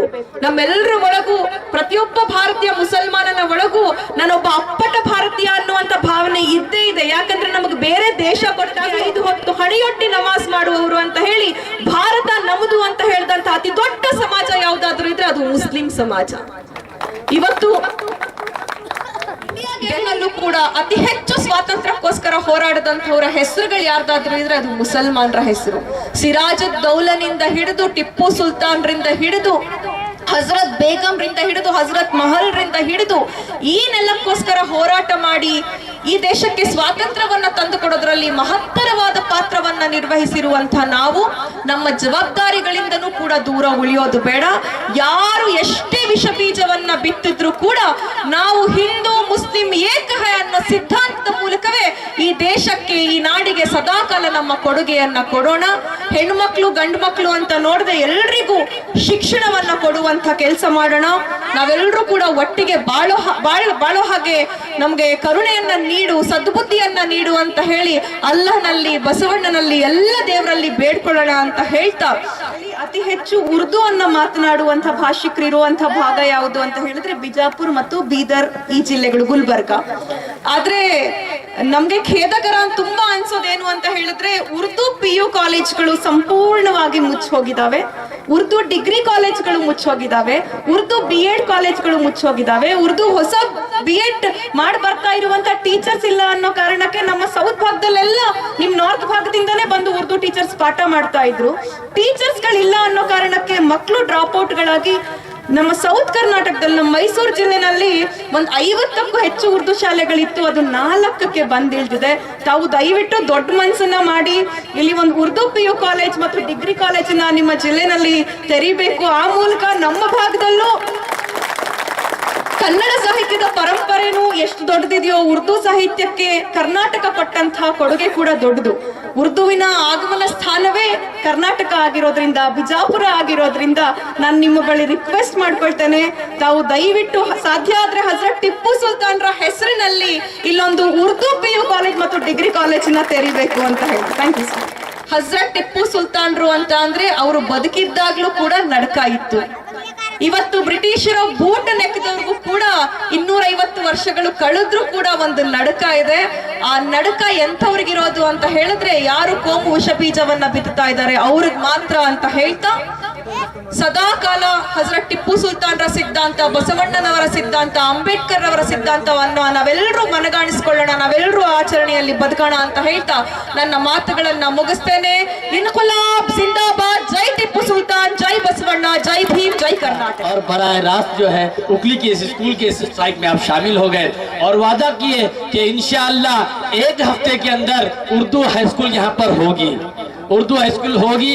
और 2 दिन स्ट्राइक हो गया, तीसरा दिन स्ट्राइक का आखिरी दिन था और चौथे दिन जो है बराह रास्त मिनिस्टर साहब के फोन कॉल के ऊपर डिपार्टमेंट से यूनिफॉर्म और किताबें तकसीम की गई। ये स्ट्राइक का चौथा दिन था, बिल्कुल हाई स्कूल शुरू हो गई। अल्लाह का शुक्र है, नजमा नजीर साहिबा की मैं तवज्जो चाहता हूँ और शिवानंद पाटिल साहब के लिए आप दुआएं करें कि हमारे हक में बहुत मेहनत करते हैं, बहुत कोशिश करते हैं। आज 42 है, 42 तालीबात जो ड्रॉप आउट हो चुकी थी, पिछले साल की 15 तालीबात उसमें है और इस साल के 30 तालीबात है। कुल 42 to 45 तालीबात जो सिर्फ लड़कियां हैं, ये यहाँ पर जेर तालीम है। ये सिर्फ और सिर्फ शिवानंद एस पाटिल साहब की कोशिश है, मेहनत है। इससे बढ़कर मैं अभी एक बड़ी खुशखबरी आपको देता चलूं कि तालुका बसवन भागेवाड़ी की सतह पर सिर्फ एक स्कूल, जो सिर्फ एक स्कूल, एक एमएलए कोटे में एक स्कूल थी, वो भी सिर्फ और सिर्फ हमारे उर्दू हाई स्कूल उकली को आ गई है। इसी हफ्ते में उसका ऑर्डर भी आ चुका है। यह भी शिवानंद एस पाटिल साहब की मेहनत है, कोशिश है। मौलाना आजाद केपीएस मादरी शाले पे शुरू है, यहाँ पर बहुत सारी सहूलतें होंगे। अब हमारी ये जिम्मेदारी है। ಮಾಡ್ತಾ ಇದ್ದಾರೆ ಗನಿಯಾರ್ ಅವರು ಅದ್ಭುತವಾಗಿ ಮಾರ್ಮಿಕವಾಗಿ ಟಿಪ್ಪು ಸುಲ್ತಾನ್ರ ಬಗ್ಗೆ ಮಾತುಗಳನ್ನು ಹೇಳಿದರು. ಟಿಪ್ಪು ಸುಲ್ತಾನ್ ಅವರು ಹೋರಾಟವನ್ನು ಮಾಡಿದ್ದಾರೆ, ತಮ್ಮ ಜೀವನವನ್ನೇ ಮುಡುಪಾಗಿಟ್ಟಿದ್ದಾರೆ. ಈ ದೇಶದಲ್ಲಿ ಎಲ್ಲರೂ ನನ್ನವರು ಅನ್ನುವಂಥ ಭಾವನೆಯನ್ನು ಇಟ್ಟುಕೊಂಡು ಸರಳ ಜೀವನವನ್ನು ಮಾಡತಕ್ಕಂಥ ಅಪರೂಪದ ಮಾಣಿಕ್ಯದ ವ್ಯಕ್ತಿಗಳವರು. ಇವತ್ತ ಗನಿಯಾರ್ ರಾಜದ ಧರ್ಮದಲ್ಲಿ ಏನು ಕೊರತೆ ಇದೆ ಅಂದ್ರೆ ವಿದ್ಯೆದ ಕೊರತೆ ಇದೆ ತಿಳ್ಕೊಂಡು, ಬಹಳಷ್ಟು ಎಲ್ಲಾ ಧರ್ಮದಲ್ಲಿ ಏನಿದೆ ಅಂದ್ರೆ ಬರೀ ಗುಡಿ ಗುಂಡಾರುಗಳನ್ನ ಮಠಮಾನ್ಯಗಳನ್ನ ಸ್ಥಾಪನೆ ಮಾಡೋದಕ್ಕೆ ಪ್ರಯತ್ನ ಮಾಡ್ತಾರ. ಅದೇ ಒಂದು ಶಾಲೆ ಕುಂಠಿತ ಆಗಿತ್ತಂದ್ರ, ಶಾಲೆ ಕಟ್ಟಡವನ್ನು ಅದು ಬೀಳಾಕಾಗಿತ್ತಂದ್ರ ಅದನ್ನ ಯಾರು ಹೊಣೆಗಾರ ಅಂದ್ರ ಭಾಗದ ಶಾಸಕರು ಸಚಿವರೇ ಕಟ್ಟಬೇಕು ಅನ್ನುವಂಥದ್ದು ಜನರ ಭಾವನೆ ಇರ್ತೈತಿ. ಆದ್ರ ಹೆಂಗ ಗುಡಿ ಗುಂಡಾರ ಕಟ್ಟುವುದಕ್ಕ ಊರಿನ ಜನ ಹೆಂಗ ಹಣ ಸಂಗ್ರಹ ಮಾಡ್ತಾರ, ಹಂಗ ಶಾಲೆಗಳನ್ನ ಕಟ್ಟುವುದಕ್ಕೆ ಯಾರು ಹಣವನ್ನು ಸಂಗ್ರಹ ಮಾಡುವುದಿಲ್ಲ. ಇಲ್ಲಿ ಹಿಂದೂ ಧರ್ಮದಲ್ಲಿರ್ಲಿ, ಇಸ್ಲಾಂ ಧರ್ಮದಲ್ಲಿರ್ಲಿ, ಇವತ್ತ ಕೂಡಿ ಇಟ್ಟಿರ್ತಕ್ಕಂಥ ಹಣ, ಆಸ್ತಿ, ಬಂಗ್ಲೆ ಮತ್ತೊಬ್ಬ ಕಸಿದುಕೊಂಡು ಹೋಗ್ಬೋದು. ಅದೇ ಒಂದು ಮಗುವಿಗೆ ಶಿಕ್ಷಣ ಕೊಡಿಸಿದ್ರಂದ್ರ ನಮ್ಮ ರಾಜ್ಯ ಅಲ್ಲ, ಬೇರೆ ರಾಜ್ಯ ಅಲ್ಲ, ಬೇರೆ ಬೇರೆ ದೇಶದಲ್ಲಿ ಆ ಮಗು ನೀವು ಕೊಡಿಸಿರ್ತಕ್ಕಂಥ ಶಿಕ್ಷಣದಿಂದ ಮುಂದೆ ಬರ್ಬೋದು. ಅಜ್ಮ ಅವ್ರಿಗೆ ಹೇಳಿದ್ರು, ಅಮ್ಮ ನೀ ಮಾತಾಡ್ತಾನೆ ನೋಡೋ ತಿಳ್ಕೊಂಡು. ನಾನು ಅಂದೆ, ಅವರೆಲ್ಲ ಭಾಷಣ ಕೇಳಿದ್ದೇನೆ ನಾನು. ಇಲ್ರಿ ಅವ್ರು ಬಾಳ ಮಾತಾಡ್ತಾರೆ, ನಾನು ಹೋಗ್ಬೇಕಾಗಿದೆ ಕಾಜಿಗಳಿಗೆ. ವಿಶೇಷವಾಗಿ ಯಾವುದೇ ಪೂಜ್ಯರೇ ಇರ್ಲಿ, ಗನಿಯಾರ್ ಅವ್ರು ಹೇಳ್ದಂಗ ಹಿಂದೂ ಪರಂಪರೆಯಲ್ಲಿರುವಂತ ಪೂಜ್ಯರೇ ಇರ್ಲಿ, ಇಸ್ಲಾಂ ಧರ್ಮದ ಪರಂಪರೆಯಲ್ಲಿರುವಂತ ಪೂಜ್ಯರೇ ಇರ್ಲಿ, ಬೇರೆ ಬೇರೆ ಧರ್ಮದ ಪೂಜ್ಯರೇ ಇರ್ಲಿ, ಅವ್ರು ಬೇರೆ ಕಾರ್ಯಕ್ರಮಕ್ಕೆ ಹೋಗ್ತಾರಪ್ಪ ಅಂದ್ರ ಅವರಿಗೆ ಅವಕಾಶ ಕೊಡುವಂತ ಏಕೈಕ ಶಾಸಕರು ಸಚಿವರು ಯಾರಾದ್ರೂ ಇದ್ರೆ ಅದು ಶಿವಾನಂದ ಪಾಟೀಲ್ರು. ಕ್ಷೇತ್ರದಲ್ಲಿ ನಮ್ಗೆ ಹೆಮ್ಮೆ ಇದೆ ಅವ್ರ ಬಗ್ಗೆ. ನಮ್ಮ ಯಾಕಂದ್ರೆ ನಾವು ಬೇರೆ ಬೇರೆ ಕಾರ್ಯಕ್ರಮಕ್ಕೆಲ್ಲ ಹೋಗ್ತಿರ್ತೇವೆ, ರೋಡ್ಗಳ ನೋಡಿದೇವೆ ಅಂದ್ರೆ ಅಯ್ಯೋ ಪುಣ್ಯಾತ್ಮ ಯಾರದಾರಪ್ಪ ಶಾಸಕರಂತಾರ. ಆದ್ರೆ ನಮ್ಮ ಮತಕ್ಷೇತ್ರದಲ್ಲಿ ನಾವು ಕಾರ್ನಲ್ಲೇ ಹೋಗ್ಲಿ, ಬೈಕ್ನಲ್ಲೇ ಹೋಗ್ಲಿ, ಎಲ್ಲೇ ಹೋದ್ರು ಒಳ್ಳೆ ರೋಡ್ಗಳನ್ನು ಮಾಡಿದ್ದಾರೆ. ಹೊಸದಾಗಿ ನಿಮಗೆ ಮೊನ್ನೆ 3-4 ತಿಂಗಳಾಗಿರ್ಬೇಕು, ಹೊಸದಾಗಿ ಒಂದು ಹೈಸ್ಕೂಲನ್ನ ನಿಮ್ಗೆ ತಂದು ಹೈಸ್ಕೂಲನ್ನ ಕಾಲೇಜ್ ತಂದು ಕೊಟ್ರು. ಹಿಂಗೆಲ್ಲ ಬಹಳಷ್ಟು ಕಡೆ ನಮ್ಮೂರಿಗೆ ಡಿಗ್ರಿ ಕಾಲೇಜ್ ಕೊಟ್ಟಿದ್ದಾರೆ. ಭಾಗದಲ್ಲಿ ಬಹಳಷ್ಟು ಬಡವರಿಗೆ ಕೆಲಸವನ್ನು ನಮ್ಮ ಸಚಿವರು ಮಾಡ್ತಾ ಇದ್ದಾರೆ. ಟಿಪ್ಪು ಸುಲ್ತಾನ್ರ ಬಗ್ಗೆ ವಿಶೇಷವಾಗಿ ಅಭಿಮಾನಿಗಳಿರಲಿ. ಎಲ್ಲಾ ಧರ್ಮದಾಗ ಕಲುಷಿತ ವ್ಯಕ್ತಿಗಳು ಇದ್ದೇ ಇರ್ತಾರೆ. ಎಲ್ಲರೂ ಕೆಲವೊಂದು ಬೆರಳೆ ಎಣಿಕೆಯಷ್ಟು ಎಲ್ಲೋ ಒಂದು ಹುಟ್ಟಿರ್ತೈತಿ, ಆ ಒಂದು ಬೀಜ ಬೇರೆ ಬೇರೆಯವನ್ನು ಕೆಡಿಸ್ತೈತಿ. ಇವತ್ತು ಉಕ್ಲಿ ಗ್ರಾಮದಲ್ಲಿ ಎಷ್ಟು ಸಮಾನತೆಯಿಂದ ಈ ಊರಲ್ಲಿ ಪ್ರತಿಯೊಂದು ಯಾವುದೇ ಕಾರ್ಯಕ್ರಮ ಇರಲಿ, ಪೂಜ್ಯರನ್ನ ಯರ್ನಾಳ ಪೂಜ್ಯರಾಗಿರ್ಬೋದು, ಮನಗುಳಿ ಪೂಜ್ಯರಾಗಿರ್ಬೋದು, ಕರ್ಸೂನು ಆ ಸಮಾಜದ ಪೂಜ್ಯರ ಸಾನ್ನಿಧ್ಯವನ್ನು ವಹಿಸಿ ಅವ್ರ 4 ಮಾತುಗಳು ಹೇಳಲಿ ಅನ್ನುವಂಥ ಅಪೇಕ್ಷೆ ಹೊಂದಿರತಕ್ಕಂಥ ಯಾವುದಾದ್ರೂ ಈ ಭಾಗದಲ್ಲಿ ಊರಿನ ಇಸ್ಲಾಂ ಸಮಾಜದ ಭಕ್ತರು ಇದ್ರ ಅದು ಉಕ್ಲಿ ಗ್ರಾಮದ ಭಕ್ತರು. ಅದಕ್ಕೆ ನೀವು ಒಳ್ಳೆ ಒಳ್ಳೆ ಸಂಸ್ಕಾರವನ್ನು ಬೆಳೆಸಿಕೊಂಡು ಶಿಕ್ಷಣಕ್ಕೆ ಒಲವು ಕೊಟ್ಟು ಜಗತ್ತು ಸೃಷ್ಟಿ ಮಾಡಿದ್ರೆ ಈ ಜಗತ್ತಿನಲ್ಲಿ ಬರಾಗೂ ಏನು ತಂದಿಲ್ಲ, ಈ ಭೂಮಿಯನ್ನು ಬಿಟ್ಟು ಹೋಗಾಗೂ ಏನು ಒಯ್ದಿಲ್ಲ. ಇರುವುದು ನಸ್ವರ, ಈ ಭೂಮಿ ಮೇಲೆ ಇರ್ತಕ್ಕಂಥದ್ದು ಎಲ್ಲ ನಸ್ವರ ಇದೆ. ಇರು ತನಕ ಹೆಂಗ ಬದುಕೋದಪ್ಪ ಅಂದ್ರ ಹೌದು ಅನ್ನುವಂಥ ರೀತಿಯಲ್ಲಿ ಬದುಕಿ ಚಂದಗೆ ಜೀವನ ಮಾಡ್ಕೊತ ಹೋಗೋಣ ಅನ್ನುವಂಥ ಮಾತನ್ನ ತಿಳಿಸಿ ನಮ್ಮನ್ನು ಕರೆಸಿ 2 ಮಾತುಗಳನ್ನ ಅವಕಾಶ ಮಾಡಿಕೊಟ್ಟಿದ್ರೆ, ಅವರು ಕಟ್ಟ ಧರ್ಮವಾದಿಯಾಗಿ ಇಸ್ಲಾಂ ಧರ್ಮದ ತತ್ವದ ಮೇಲೆ, ಕುರಾನನ ತತ್ವದ ಮೇಲೆ ಆಡಳಿತವನ್ನು ನಡೆಸಿ ಒಬ್ಬ ಸೂಫಿ ಮಾನವನಾಗಿ, ಸೂಫಿ ಸಂತನ ತರ ಅವರು ಈ ರಾಜ್ಯವನ್ನು ಆಳಿದ್ರು. ಅವರಿಗೆ ಅದಕ್ಕೆ ಹಜರತ್ ಅಂತ ಬಂತು. ಹಜರತ್ ಟಿಪ್ಪು ಸುಲ್ತಾನ್ ಅವರನ್ನ ಸ್ವಾತಂತ್ರ್ಯ ಯೋಧ, ಸ್ವಾತಂತ್ರ್ಯಕ್ಕೆ ಹೋರಾಡಿದ್ರು ಅಂತ ಹೇಳಿದ್ರೆ ಅದು ಬಹಳ ಶುದ್ಧ ತಪ್ಪು. ನಾನು ವೇದಿಕೆ ಮೇಲಿದ್ದವರಿಗೆ ತಮಗೂ ಹೇಳಬೇಕೇನಂದ್ರೆ, ಟಿಪ್ಪು ಸುಲ್ತಾನ್ ಅವರು ಭಾರತ ದೇಶದಲ್ಲಿ ಬ್ರಿಟಿಷರು ಪ್ರವೇಶ ಮಾಡಬಾರದು ಅಂತ ಹೇಳಿ ಅವ್ರ ಜೊತೆ 4 ಆಂಗ್ಲ ಯುದ್ಧವನ್ನು ಮಾಡಿದ್ರು. ಆಂಗ್ಲೋ ಇಂಡಿಯನ್ ಯುದ್ಧ, ಬ್ರಿಟಿಷರ ಜೊತೆ ಯುದ್ಧ ಮಾಡಿದ್ರು. ಸ್ವಾತಂತ್ರ್ಯ ಯಾವಾಗ ಬಂತು ಅವ್ರು ಆಳುವಾಗ ನಾವು ಸ್ವಾತಂತ್ರ್ಯ ಹೋರಾಟ ಮಾಡಿದೀವಿ ನಾವು ಹಿರಿಯರು. ಆದ್ರೆ ಇವರು ಬ್ರಿಟಿಷರು ಈ ದೇಶದಲ್ಲಿ ಕಾಲು ಇಡಬಾರ್ದು ಅಂತ ಯುದ್ಧ ಮಾಡಿದ್ರು ಅವರು. ಅದಕ್ಕೆ ಬ್ರಿಟಿಷ್ ಅಧಿಕಾರಿ ಏನ್ ಹೇಳ್ತಾನಂತ ಕೇಳಿದ್ರೆ ಶಾಂತತೆಯನ್ನು ಕಾಪಾಡಬೇಕು. ಏನ್ ಹೇಳ್ತಾನಂತ ಕೇಳಿದ್ರೆ ಅವರು ಮರಣ ಹೊಂದಿದ ದಿವಸ ಇವತ್ತು ನಮಗೆ ಖಾತ್ರಿ ಆಯ್ತು ಈ ದೇಶ ನಮ್ಮ ಕೈವಶ ಆಗ್ತದೆ. ಒಬ್ಬ ಇಂಥ ಯೋಧ ಇವತ್ತು ಅವನ ಗೈರು ಹಾಜರಿಯಲ್ಲಿ ನಮಗೆ ದೇಶ ಸ್ವಾತಂತ್ರ್ಯ ನಮ್ಮ ಕೈವಶ ಆಗ್ತದೆ ಹೊರತಾಗಿ ಟಿಪ್ಪು ಇರುವವರೆಗೆ ನಮಗೆ ಈ ದೇಶ ಕೈವಶ ಆಗ್ತಿರ್ಲಿಲ್ಲ ಅಂತೇಳಿ ಘೋಷಣೆ ಮಾಡ್ತಾನೆ ಇವ್ರಿದ್ರು. ಇನ್ನು ಎರಡನೇ ವಿಷಯ, ಈ ಇಡೀ ಮಾಡ್ತಾ ಯಾರಾದ್ರೂ ಹುತಾತ್ಮರಾಗಿದ್ರದ್ದು ಟಿಪ್ಪು ಸುಲ್ತಾನ್ ಅವ್ರ ಇವತ್ತು ನಾ ಹೇಳ್ಬೇಕಾಗ್ತದೆ. ಯುದ್ಧ ಭೂಮಿಯಲ್ಲಿ ಶರಣಾಗತರಾದವ್ರು ಇದ್ದಾರೆ, ಸೋಲುವ ಸಂದರ್ಭ ಬಂದಾಗ ಶರಣಾಗತ ಆಗ್ತಿರ್ತಾರೆ. ಆದ್ರೆ ಇವ್ರು ಶರಣಾಗತ ಆಗ್ಲಿಲ್ಲ. ಆಗ್ಲೇ ಹೇಳಿದ್ರಲ್ಲ, ಹುಲಿಯ 3 ವರ್ಷ ಇಲಿಯ 100 ವರ್ಷ, ಆ ತರ ಅವರು ನಿರ್ಣಯ ತಗೊಂಡ್ರು, ಅವ್ರು ಹುತಾತ್ಮರಾದ. ಇನ್ನ ಕಾರಣ ಏನು ಅಂತ ಕೇಳಿದ್ರೆ ಬಹಳ ಜನ ಮೀರ್ ಸಾದಿಕ್ ಅಂತ ಸುಳ್ಳು ಇತಿಹಾಸವನ್ನು ಬರೆದಿದ್ದಾರೆ. ಈ ಟಿಪ್ಪು ಸುಲ್ತಾನ್ ಅವರ ಸಾವಿಗೆ ಮೂಲ ಕಾರಣ ಪೂರ್ಣಯ್ಯನಂತ ಒಬ್ಬ ಮಂತ್ರಿ, ಅವ್ರ ಹತ್ತಿರ ಇರಂತ ಅವರ ಒಬ್ಬ ಪ್ರಧಾನಮಂತ್ರಿ, ಅವರ 17 ಜನ ಮಂತ್ರಿಗಳಲ್ಲಿ 9 ಜನ ಮಂತ್ರಿಗಳು ಮುಸ್ಲಿಮೇತರರಿದ್ರು. ಅವರು ಒಂದ್ ವೇಳೆ ಮುಸ್ಲಿಮರ ಪರವಾಗಿದ್ರ 9 ಜನ ಮಂತ್ರಿಗಳನ್ನು ಇಡ್ತಿರ್ಲಿಲ್ಲ. ಪ್ರಧಾನಮಂತ್ರಿಯಾಗಿ ಒಬ್ಬ ಬ್ರಾಹ್ಮಣ ಸಮಾಜದ ಪೂರ್ಣಯ್ಯನನ್ನು ಇಡ್ತಿರ್ಲಿಲ್ಲ. ಮೈಸೂರಿನ ಮಹಾರಾಣಿ ಕುತಂತ್ರ ಮಾಡಿ ಪೂರ್ಣಯ್ಯನನ್ನ ಮುಂದೆ ಮಾಡಿ ಮೀರ್ ಸಾದಿಕ್ನ ಹೆಸರ ಅವನಿಗೆ ಜೋಡಿಸಿ ಅವರು ಬ್ರಿಟಿಷರ ಹತ್ರ ಸೋಲು ತರ ಕುತಂತ್ರ ಮಾಡಿದ್ರು. ಅವಾಗ ಬ್ರಿಟಿಷರು ಟಿಪ್ಪು ಸುಲ್ತಾನ್ ಅವ್ರಿಗೆ ಸೋಲಿಸಿದ್ರು. ಅದು ಅರ್ಥ ಮಾಡ್ಕೋಬೇಕು ನಾವು. ಇದೆಲ್ಲ ಇತಿಹಾಸವನ್ನು ಮುಚ್ಚಿದ್ದಾರೆ. ಈ ಬ್ರಾಹ್ಮಣ ಸಮಾಜದ ಪೂರ್ಣಯ್ಯನನ್ನ ಮಹಾರಾಣಿ ನಿನಗೆ ಮುಖ್ಯಸ್ಥನನ್ನ ಮಾಡ್ತೇನೆ ಅಂತ ಹೇಳಿ ಆಶಾ ತೋರಿಸಿದ್ರು. ಆ ನಂತರ ಮಹಾರಾಣಿ ಟಿಪ್ಪು ಸುಲ್ತಾನ್ ಏನಾರು ಮಾಡಿ ನಾವು ಇಲ್ಲಿಂದ ಈ ಯುದ್ಧದಲ್ಲಿ ಸೋಲಿಸ್ಬೇಕಂತೇಳಿ ಹೊಂಚು ಹಾಕಿ ತಿರುಮಲರಾವ್ ನಾರಾಯಣರಾವ್ನಂತ ಇಬ್ರು ಬ್ರಾಹ್ಮಣ ವ್ಯಕ್ತಿಗಳನ್ನ ಮುಂದೆ ಮಾಡಿ ಕುತಂತ್ರ ಮಾಡಿ ಬ್ರಿಟಿಷರ ಜೊತೆ ಮದ್ರಾಸದಲ್ಲಿರಂತ ಬ್ರಿಟಿಷ್ ಅಧಿಕಾರಿ ಜೊತೆ ಹೊಂಚು ಹಾಕಿ ಇದನ್ನು ಸೋಲಿಸಲು ಪ್ರಯತ್ನ ಮಾಡಿದ್ರು. ಅದಕ್ಕೆ ನಾವು ಇತಿಹಾಸವನ್ನು ಸರಿಯಾಗಿ ತಿಳ್ಕೋಬೇಕು. ಇನ್ನೊಂದು ಕೊನೆ ಮಾತನ್ನ, ಭಾರತ ದೇಶದಲ್ಲಿ ಬರೆದವರು ಮುಸ್ಲಿಮರಲ್ಲ, ಇದು ಪಕ್ಕಾ ತಿಳ್ಕೋಬೇಕು ನಾವು. ಮುಸ್ಲಿಮೇತರರು, ಬ್ರಾಹ್ಮಣ ಸಮಾಜದ ಒಳ್ಳೆ ಜನ, ಇತಿಹಾಸಕಾರರು ಟಿಪ್ಪು ಸುಲ್ತಾನ್ ಅವ್ರ ಇತಿಹಾಸವನ್ನು, ನೈಜ ಇತಿಹಾಸವನ್ನು ಬರೆದ್ರು. ಆದ್ರೆ ನಾವು ಇವತ್ತು ಅವ್ರ ಹೆಸರನ್ನ ಕೆಲವು ಏನು ಪಟ್ಟಭದ್ರ ಹಿತಾಸಕ್ತಿಗಳು ಅವ್ರ ಹೆಸರು ಕೆಡಿಸ್ತಾ ಇದ್ದಾರೆ. ಟಿಪ್ಪು ಸುಲ್ತಾನ್ ಅವ್ರ ಹೆಸರು ಸಹಿತ ನಾವು ನಾಲ್ಗೆ ಮೇಲೆ ತಗೊಳ್ಳೋದು ಮುಷ್ಕಿಲು ಮಾಡಿಟ್ಟಿದ್ದಾರೆ. ಅದಕ್ಕೆ ನಾವು ಯಾರು ಹೆದರಬಾರ್ದು. ಟಿಪ್ಪು ಸುಲ್ತಾನ ಆದರ್ಶಗಳನ್ನು ನಾವು ಮೈಗೂಡಿಸ್ಕೊಂಡು ನಡೀಬೇಕು ಹೊರತಾಗಿ ನಾವು ಘೋಷಣೆಯನ್ನು ಕೂದುದು, ಚೀರಿ ಭಾಷಣ ಮಾಡೋದು, ಅವ್ರಿಗೆ ಏನ್ರೆ ನಾವು ಬರೀ ಮಾಡೋದು ಅಲ್ಲ. ಅವರ ಧ್ಯೇಯ ಧೋರಣೆಗಳು ಏನಿದ್ದು, ಅವ್ರು ಯಾವ ತರ ಇಲ್ಲಿ ಬದುಕಿ ಬಾಳಿದ್ರು ಅದನ್ನು ನಾವು ಅಳವಡಿಸಿಕೊಂಡು ನಡೀಬೇಕು ಹೊರತಾಗಿ ಈ ದೇಶದಲ್ಲಿ ಮುಸ್ಲಿಮರು ಇವತ್ತು ಜೀವನ ಮಾಡೋದು ಬಹಳ ಕೆಟ್ಟ. ಒಳ್ಳೆ ಆದರ್ಶ ಮುಸ್ಲಿಮರ, ಒಳ್ಳೆ ಆದರ್ಶ ಜನರ ವ್ಯಕ್ತಿಗಳ ಗುಣಗಳನ್ನ ಅವರು ನಡೆದು ಹೋದ ದಾರಿಯನ್ನು ನಾವು ಬದುಕಬೇಕಾತರ ಸೌಹಾರ್ದತೆ ಬೇಕು. ಮುಖ್ಯವಾಗಿ ನಾವು ಪ್ರತ್ಯೇಕತೆ ಮಾಡ್ಕೋಬಾರ್ದು. ನಾವು ಮುಖ್ಯವಾಹಿನಿಯಲ್ಲಿ ಇರಬೇಕು. ಮುಸ್ಲಿಮರು ಮುಖ್ಯವಾಹಿನಿಯಲ್ಲಿ ಬರಬೇಕು. ಇನ್ನು ಟಿಪ್ಪು ಸುಲ್ತಾನ್ ಅವ್ರ ಬಗ್ಗೆ ಹೇಳ್ಬೇಕಂದ್ರೆ, ಈ ದೇಶದ ಸಂವಿಧಾನದಲ್ಲಿ ಯಾರ್ಯಾರ್ದು ಫೋಟೋ ಇಲ್ಲ, ಟಿಪ್ಪು ಸುಲ್ತಾನ್ ಅವ್ರ ಫೋಟೋ ಇದೆ, ಅವ್ರ ಬಗ್ಗೆ ವರ್ಣನೆ ಇದೆ. ಇದ್ರ ಮೇಲಿಂದ ಅರ್ಥ ಮಾಡ್ಕೋಬೇಕು ಅವ್ರ ಎಂತ ಪ್ರಜಾಪ್ರಭುತ್ವವಾದಿಗಳಿದ್ರು, ಎಂತ ಧರ್ಮ ನಿರಪೇಕ್ಷಿತ್ತು, ಎಂತ ಸೌಹಾರ್ದ ಇತ್ತು. ಅವ್ರು ಎಷ್ಟು ಸೌಹಾರ್ದತೆ ಇದ್ರು ಅಂದ್ರೆ 9 ಜನ ಮುಖ್ಯ ಮಂತ್ರಿಗಳನ್ನ ತಮ್ಮ ಸಚಿವ ಸಂಪುಟದಲ್ಲಿ ಇಡ್ತಾರೆ. ಅವರು ಕೇವಲ 17 ಜನರಲ್ಲಿ 9 ಜನ ಅಂದ್ರೆ 60% ಮಂತ್ರಿಗಳು ಮುಸ್ಲಿಮೇತರಿದ್ರು.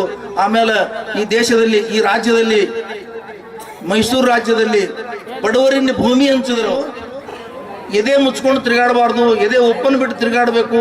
ಒಂದು ವೇಳೆ ಎದೆ ಮುಚ್ಚಬೇಕಾದ್ರೆ ಅವರು ತೆರಿಗೆ ಕಟ್ಟಬೇಕಂತಿತ್ತು. ಇಂಥ ಒಂದು ಕ್ರೂರ ಪದ್ಧತಿಯನ್ನ ಅವರು ತೆಗೆದು ಹಾಕಿದ್ರು.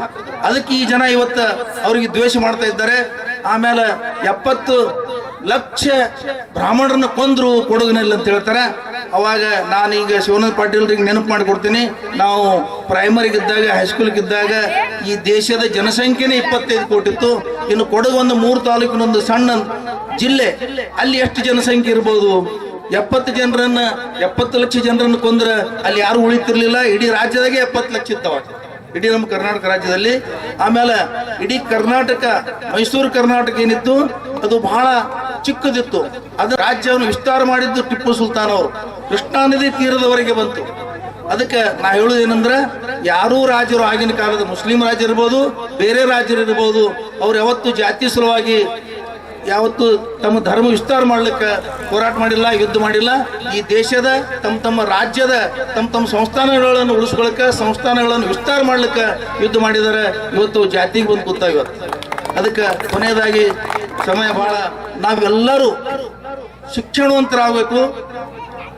ಇವತ್ತೇನಾಗ್ಯದ ಅಂದ್ರೆ ದೇಶದಾಗ ದೊಡ್ಡ ಮಸೀದಿ ಕಟ್ಸೋದು, ದೊಡ್ಡ ದರ್ಗಾ ಕಟ್ಸೋದು. ಈ ಶ್ರೀಮಂತರೆಲ್ಲರೂ ಹಂತದಕ್ಕೆ ಹೋಗ್ತಾ ಇದ್ದಾರೆ ಹೊರತಾಗಿ ಶಿಕ್ಷಣ ಸಂಸ್ಥೆಗಳನ್ನ ಬೆಳೀಲಿಲ್ಲ. ಅದಕ್ಕೆ ನಾನು ಘಂಟಾಘೋಷವಾಗಿ ಹೇಳಬೇಕಾಗ್ತದೆ, ನೀವೆಲ್ಲರೂ ನಿಮ್ಮ ಮಕ್ಕಳನ್ನ ಶಿಕ್ಷಣವಂತರನ್ನಾಗಿ ಮಾಡ್ರಿ. ಕೇವಲ ನೀವು ಧರ್ಮದ ಮೇಲೆ ಬದುಕಬೇಕು, ನಾವು ಧರ್ಮದ ಆಧಾರ ಮೇಲೆ ಬದುಕಬೇಕು. ಆದ್ರೆ ಬದುಕಬೇಕಾದ್ರೆ ಶಿಕ್ಷಣ ಬೇಕು, ಸಂಪತ್ತು ಬೇಕು. ಅದಕ್ಕೆ ಫಸ್ಟ್ ನೀವು ಆರ್ಥಿಕ ಪರಿಸ್ಥಿತಿ ಸದೃಢ ಆಗಬೇಕು, ಶಿಕ್ಷಣವಂತರಾಗಬೇಕು. ಅವಾಗ ನಾವು ಈ ಮುಖ್ಯವಾಹಿನಿಯಲ್ಲಿ ಬರ್ಲಿಕ್ಕೆ ಸಾಧ್ಯದ ಹೊರತಾಗಿ ನಮ್ಮನ್ನ ಯಾರೋ ಉದ್ಧಾರ ಮಾಡ್ಲಿಕ್ಕೆ ಸಾಧ್ಯ ಇಲ್ಲ. ನಮಗೆ ನಾವೇ ಉದ್ಧಾರ ಆಗಬೇಕು. ನಾವೇ ಉದ್ಧಾರ ಆಗ್ಬೇಕಂದ್ರೆ ನಾವು ಆ ದಿಶೆಯಲ್ಲಿ ಹೋಗ್ಬೇಕು ಅಂತೇಳಿ ಈ Umar social welfare Young committee ನಮ್ಮನ್ನು ಕರೆಸಿ, ನನಗಿದು ಕಲ್ಪನೆ ಇರಲಿಲ್ಲ. ಇವತ್ತು ಶಿವಾನಂದ ಪಾಟೀಲ್ರಿಗೆ ನಾನು ಮುಖ್ಯಸ್ತುತಿ ಮಾಡೋದಿಲ್ಲ. ನಾನು ಅವರನ್ನು ಹೊಗಳಿ ಯಾವ ಸರ್ಟಿಫಿಕೇಟ್ ನನಗೆ ಅವಶ್ಯಕತೆ ಇಲ್ಲ. MC ಮುಲ್ಲಾ ಅವರನ್ನು ಅವ್ರು ಯಾವ ಪಕ್ಷದಲ್ಲಿದ್ದರೂ ಸಹಿತ ನಮ್ಮ ಜಿಲ್ಲೆಯಲ್ಲಿ ಒಬ್ಬ ಮುಸ್ಲಿಂ ಹುಡುಗನಿಗೆ, ಮುಸ್ಲಿಂ ಯುವಕನಿಗೆ ನಾಯಕತ್ವ ಕೊಡ್ತಾ ಬಂದಿದ್ದಾರೆ. ಮುಸ್ಲಿಮರನ್ನ ನಾಯಕತ್ವ ಬೆಳೆಸ್ತಾ ಇದ್ದಾರೆ. ಅವರು ಶಿವಾನಂದ ಪಾಟೀಲ್ ಯಾವ ಥರ ಅಂದ್ರೆ ಅವ್ರ ಬಳಿ ಜಾತಿ ಮತ ಭೇದ ಯಾವುದೂ ಇಲ್ಲ. ಅವರು ಬಹಳ ಕಡೆ ಹೇಳಿದ್ದಾರೆ, ನಾನು ಮುಸ್ಲಿಂ ತಾಯಿಯ ಕೈಯಲ್ಲಿ ದೊಡ್ಡವಾಗಿದ್ದೀನಿ, ನನ್ನ ಸಾಕು ತಾಯಿ ಮುಸ್ಲಿಂ ಅಂತ ಹೇಳಿದ್ದಾರೆ. ಅದು ನಾವೆಲ್ಲ ನಮಗೂ ನಿಮಗೂ ಹೆಮ್ಮೆ. ಅದು ಇವತ್ತೇನಾಗ್ಬಿಟ್ಟದ ಕೇಳಿದ್ರೆ, ಏನ್ ಹೇಳ್ತಾರೆ ಅಂತ ಕೇಳಿದ್ರೆ, ಅವರು ಮುಸ್ಲಿಮರಿಗೆ ಓಲೈಸ್ತಾರೆ. ಮುಸ್ಲಿಮರಿಗೆ ಓಲೈಸೋದಿಲ್ಲ, ಎಲ್ಲಾ ಜನರಿಗೆ ಓಲೈಸ್ತಾರೆ. ಬಹಳ ತಪ್ಪು ಕಲ್ಪನೆ ಇದೆ. ಮತ್ತೆ ಇಂಥ ಒಬ್ಬ ಮೇಧಾವಿ ನಾಯಕ ನಿಮ್ಮ ಮತಕ್ಷೇತ್ರಕ್ಕೆ ಒಳ್ಳೆ ಕೆಲಸ ಮಾಡೋರು, ಧೈರ್ಯವಂತರು, ನಿಷ್ಠಾವಂತರು ಹೆಂಗ್ ಸಿಗ್ತಾರೆ ಅಂತ ಕೇಳಿದ್ರೆ, ಇವತ್ತು ಬಾಗೇವಾಡಿ ಮತಕ್ಷೇತ್ರ ನಾನು ಬರುವಾಗ MC ಮುಲ್ಲಾ ಅವ್ರಿಗೆ ಹೇಳಿದೆ, ಏನ್ರಿ ಈ ರೋಡ್ ಎಷ್ಟು ಭಾರಿ ಆಗ್ಯದ ಅಂತ ಕೇಳಿದೆ. ಇದೇ ತರ ರೋಡ್ಗಳು ಬಾಗೇವಾಡಿ ತಾಲೂಕದಲ್ಲಿ ಎಲ್ಲಾ ಸೌಲಭ್ಯಗಳು. ನಾನು ಚುನಾವಣೆ ಸಂದರ್ಭದಲ್ಲಿ 2-3 ಕಡೆ ಭಾಷಣ ಮಾಡಿದೆ ಅವ್ರ ಬಗ್ಗೆ. ಅಂತವ್ರು ಧನ್ಯರು. ಅದಕ್ಕೆ ಅವರು ಬಹಳ ಕೆಲಸಗಾರರಿದ್ದಾರೆ. ಆಫೀಸರ್ ಗಡ ನಡುಗುತ್ತಾರೆ. ಅವ್ರಿಗೆ ನಿಮ್ಗೆ ಹೇಳ್ಬೇಕಂದ್ರೆ ಅವ್ರು ಎರಡೇ ಮಾತಾಡ್ತಾರೆ ಆಫೀಸರ್ ಜೊತೆ. ಏನ್ ಮಾತಾಡ್ತಾರೆ ಕೇಳಿದ್ರೆ, ಹ್ಞೂ ಮುಗಿತ್. ಆಫೀಸರ್ ಬಂದು ನಿಂತಂದ್ರೆ ಏನಪ್ಪ ಯಾಕೆ ಬಂದಿದ್ದು ಕೇಳಲ್ಲ. ಕ್ಲಾಸ್ ಅವ ಏನು ಹೇಳಿ ಹೋಗುವಾಗ ಹ್ಞೂ ಮುಗಿತ್. ಅಟ್ರ ಮೇಲೆ ಕೆಲಸ ಆಗ್ತಾವ. ನಿಮ್ಗೆ ಹೇಳ್ಬೇಕಂದ್ರೆ ಅಂಥವು ವ್ಯಕ್ತಿ ಸಿಕ್ಕಿ ನಾವು ಮೊನ್ನೆ ಮನೆಗೆ ಹೋದಾಗ ಹೇಳಿವಿ, ನೀವು ಇನ್ನೂ ಮುಂದೆ ಬೆಳಿಬೇಕು, ನಮ್ಮಂಥವ್ರಿಗೆ ನಿಮ್ಮ ನಾಯಕತ್ವ ಬೇಕು ಅಂತ ಹೇಳಿದ್ದೀವಿ. ನಾನು ಅದನ್ನು ಆಗ್ರಹ ಮಾಡ್ತೀನಿ. ಇವತ್ತು ಅವ್ರು ನಮ್ಮ ಜಿಲ್ಲೆಯ ಮಂತ್ರಿ ಇದ್ದಾರೆ. ಇನ್ನೂ ನೀವು ಬೆಳಿಬೇಕು, ನಮ್ಮೆಲ್ಲರಿಗೆ ಬೆಂಬಲವಾಗಿ ನಿಲ್ಲಬೇಕು ಅಂತೇಳಿ ಸಂತೋಷ ಹೇಳ್ತಾ ನನ್ನನ್ನು ಕರೆಸಿ ಸಮಾಜದ ಮೇಲೆ ಅವ್ರ ಒಂದು ಕಳಕಳಿ ಇದೆ. ಅವ್ರ ಮಾತುಗಳನ್ನು ನಾ ಕೇಳಿದ್ದೀನಿ. ಆದ್ರೆ ನನ್ನ ಮಾತುಗಳನ್ನು ಕೇಳೋ ಸಂದರ್ಭ ಅವ್ರಿಗೆ ಬಂದಿಲ್ಲ. ಇನ್ನು ಮೇಲೆ ಬರ್ತದೆ. ಯಾಕಂದ್ರೆ ಅವ್ರು ನಮ್ಮ ಪಾರ್ಟಿ ಒಳಗೆ ಬಂದಾರೆ. ಮೊದಲು ನಮ್ಮ ಪಾರ್ಟಿ ಒಳಗೆ ಇರಲಿಲ್ಲ. ಅವ್ರಿಗೂ ಸಹಿತ ಒಂದು ವೇದಿಕೆ ಅಲಿದಾಡ್ಬೇಕಾಗೈತಿ. ಎಷ್ಟ್ ಜನದ ಕಡೆ ಹೋಗಿ ನಾವು ಟಿಪ್ಪು ಸುಲ್ತಾನ್ ಜಯಂತಿಯನ್ನ ಮಾಡ್ಬೇಕ್ರಿ ಅಂತಂದ್ ರಿಕ್ವೆಸ್ಟ್ ಮಾಡುವಂತ ಒಂದು ಕಾಲ ಬಂದ್ಬಿಟ್ಟೈತಿ. ಒಬ್ಬ ಅಪ್ರತಿಮವಾದಂತಹ ಒಂದು ಸ್ವತಂತ್ರ ಹೋರಾಟಗಾರನ ಇವತ್ತ ನಾವು ಜಯಂತಿಯನ್ನ ಆಚರಿಸ್ಬೇಕು ಅಂತಂದು ಇಷ್ಟೆಲ್ಲ ಪರಿಯಾಗಿ ಕೇಳ್ಬೇಕಾ ಅನ್ನೋ ಒಂದು ಕ್ವಶನ್ ಮಾರ್ಕ್ ಐತಿ. ಇನ್ನೂ ಒಬ್ರು ಹೇಳಿದ್ರು, ಪೂರ್ಣಯ್ಯ ಮತ್ತು ಮೀರ್ ಸಾಧಕನಂತಹ ಒಂದು ಸಂತತಿಗಳು, ಅಂತಹ ಒಂದು ಸಂತತಿಗಳು ಇನ್ನೂ ಜೀವಂತವಾಗಿ ಅದಾವ. ಅದಕ್ಕೋಸ್ಕರ ನಾವು ಇಷ್ಟೆಲ್ಲ ಪರ್ಮಿಷನ್ಗೆ ಕಾಯ್ಬೇಕಾಗೈತಿ ಅಂತ ಹೇಳಕ್ ಇಷ್ಟಪಡ್ತೀನಿ. ನಾನು ಇವತ್ತ ನಮ್ಮ ಶಿಕ್ಷಣದಿಂದ ಹೊಡೆದೋಡಿಸ್ಬೇಕು ಅಂತಂದು ನಜ್ಮಾ ಅವ್ರು ಹೇಳಿದ್ರು. ಇದೊಂದು 100ಕ್ಕೆ 100 ಒಂದು ಸತ್ಯವಾದ ಮಾತು. ನಾವು ಈಗ ಏನೇನೋ ಇತಿಹಾಸವನ್ನ ಎಡಿಟ್ ಅನ್ನ ಮಾಡಕ್ ಕಲ್ತು ಬಿಟ್ಟಾರ. ಏನಪ್ಪಾ ಅಂತಂದ್ರ ಕೇವಲ ನಮ್ಮ ಟಿಪ್ಪು ಸುಲ್ತಾನ್ ಅವ್ರದ್ದು ಅಷ್ಟೇ ಅಲ್ರಿ, ಟಿಪ್ಪು ಸುಲ್ತಾನ್ ಅವ್ರ ಉಂಗುರದಲ್ಲಿ ರಾಮ ಅಂತ ಏನ್ ಬರ್ಕೊಂಡಿದ್ರು ಅಂತ ಹೇಳಿದ ಪುರುಷ ಅಂತ ಇರುವಂತ ರಾಮಣ್ಣ ಒಂದು ಹಿಸ್ಟ್ರಿಯನ್ನು ಸಹಿತ ಇವತ್ತು ಎಡಿಟ್ ಮಾಡೋದು, ಫುಲ್ ಎಡಿಟ್ ಮಾಡೋ ಚಟವನ್ನು ಬಿಟ್ಬಿಟ್ಟೈತ್ರಿ ಮನೋವಾದಿಗಳಿಗೆ ಮತ್ತೆ ಸಂಘ ಪರಿವಾರದವ್ರಿಗೆ. ಹಿಂದೂಗಳಿಗೆ ಏನ್ ಮಾಡ್ತಾರಪ್ಪ ಅಂತಂದ್ರ ರಾಮ ಒಬ್ಬ ಶಂಭುಕನನ್ನ ಒಂದ್ ತಲೆ ಕಡಿ ಅಂತ ಹೇಳಿದ ಅಂತ ಹೇಳ್ತಾರೆ. ಇದು ನಂಬೋ ಮಾತನ್ರಿ. ರಾಮನ್ನ ನಾವು ಮರ್ಯಾದಾ ಪುರುಷೋತ್ತಮ ಅಂತ ಇಡೀ ಭಾರತ ದೇಶದಲ್ಲಿ ಹೊಗಳ್ತಾರ. ಅಂತವ್ರಿಂದ ಕೆಲಸ ಮಾಡಕ್ ಸಾಧ್ಯನಾ? ಇನ್ನೊಂದ್ ಮಾತು ಏನ್ ಹೇಳ್ತಾರಪ್ಪ ಅಂತಂದ್ರ ರಾಮ ಶೂರ್ಪನಖಿಯ ತಲೆ ಮತ್ತು ಮೊಲೆಯನ್ನ ಕಡ್ಕೊಂಡ್ ಬಾ ಅಂತ ಹೇಳೋಣ ಅಂತ ಹೇಳ್ತಾರ. ಬರೇ ಇಂಥದ್ರಿ ಎಡಿಟ್ ಮಾಡುದ ಇತಿಹಾಸವನ್ನ ತಿರ್ಚುದು. ಅದೇ ರೀತಿ ನಮ್ ಟಿಪ್ಪು ಸುಲ್ತಾನ್ ಅವರು ಮತಾಂಧ ಅಂತ ಹೇಳಿ ಕರೀತಾರ.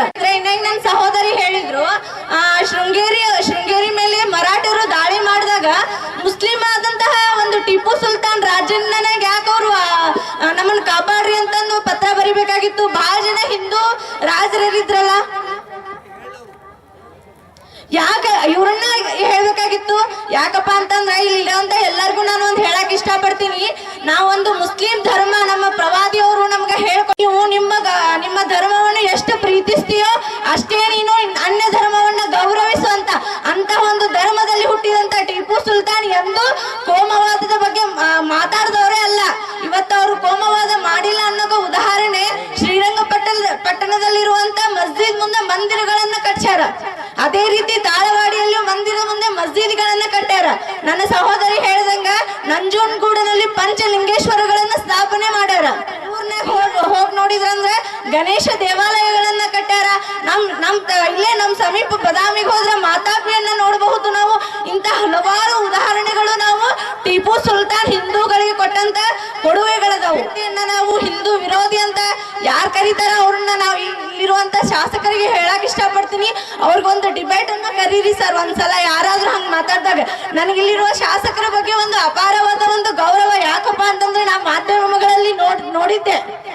ಅವರು ಕೇವಲ ನಮ್ಮ ಮೇಲೆ ಯಾವತ್ತೂ ಒಂದು ಹರಿಹಾಯ್ದಿರ್ತಾರೆ. ಮುಸಲ್ಮಾನರು ಅಂದ್ರೆ ಸಾಕು, ಯಾವತ್ತೂ ಒಂದು ಏನಾದ್ರೂ ಒಂದು ಅವಹೇಳನಕಾರಿ ಒಂದು ಸ್ಟೇಟ್ಮೆಂಟ್ ಅನ್ನ ಕೊಡ್ತಾ ಇರ್ತಾರೆ. ಇಲ್ಲೇ ಬಿಜಾಪುರ ಶಾಸಕರು ಅಂತಹವ್ರ ವಿರುದ್ಧ ಯಾರಾದ್ರೂ ಮಾತಾಡ್ತಾರಪ್ಪ ಅಂತಂದ್ರೆ ಅವರು ನಮ್ಮ ಪಾಟೀಲ್ ಸರ್ ಅಂತ ಹೇಳಕ್ ಇಷ್ಟಪಡ್ತೀನಿ.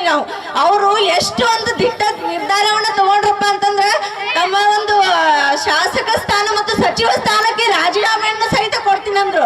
ಅದು ಯಾರಪ್ಪ ಅಂತಂದ್ರೆ ಇಂಥ ಕೋಮು ಗಲಿಭೆಯನ್ನ ಎಬ್ಬಿಸುವಂತ ಒಂದು ವಿರೋಧ ಮಾಡುವಂತ ವ್ಯಕ್ತಿಯ ಒಂದು ವಿರೋಧ ಯಾರಾದ್ರೂ ಧ್ವನಿ ಎತ್ತಾರಪ್ಪ ಅಂತಂದ್ರೆ ಇಂತಹ ಶಾಸಕರನ್ನ ನೀವು ಇಲ್ಲಿ ಪಡೆದಿದ್ದು ನೀವು ಪುಣ್ಯವಂತರು ಅಂತ ಹೇಳ್ತಾ मैं स्लोगन लगाना चाहता हूँ. उसके अंदर बस आप मेरा एक चीज पर सपोर्ट करें, सिर्फ आपको आजादी कहना है. कहेंगे इंशाअल्लाह, हक हमारा हम लेके रहेंगे दंगाइयों से, भुखमरी से, समंतवाद से, संघवाद से, पंचवाद से, मनोवाद से, ब्रह्मणवाद से. है हक हमारा, हम लेके रहेंगे. गद्दारों सुन लो, हम जालिम सुन लो, हम लेके रहेंगे. तुम कुछ भी कर लो, तुम पुलिस बुला लो, तुम डंडे मारो, तुम गोली चलाओ, तुम जेल में डालो, हम लेके रहेंगे. अंबेडकर वाली हम लेके रहेंगे, सुभाष वाली, गांधी वाली, नेहरू वाली, जौहर वाली, भोली भाली, अब भी लेंगे, हम छीन के लेंगे, हम लेके रहेंगे. सब मिलकर बोलो, जरा जोर से बोलो, जरा इधर से बोलो.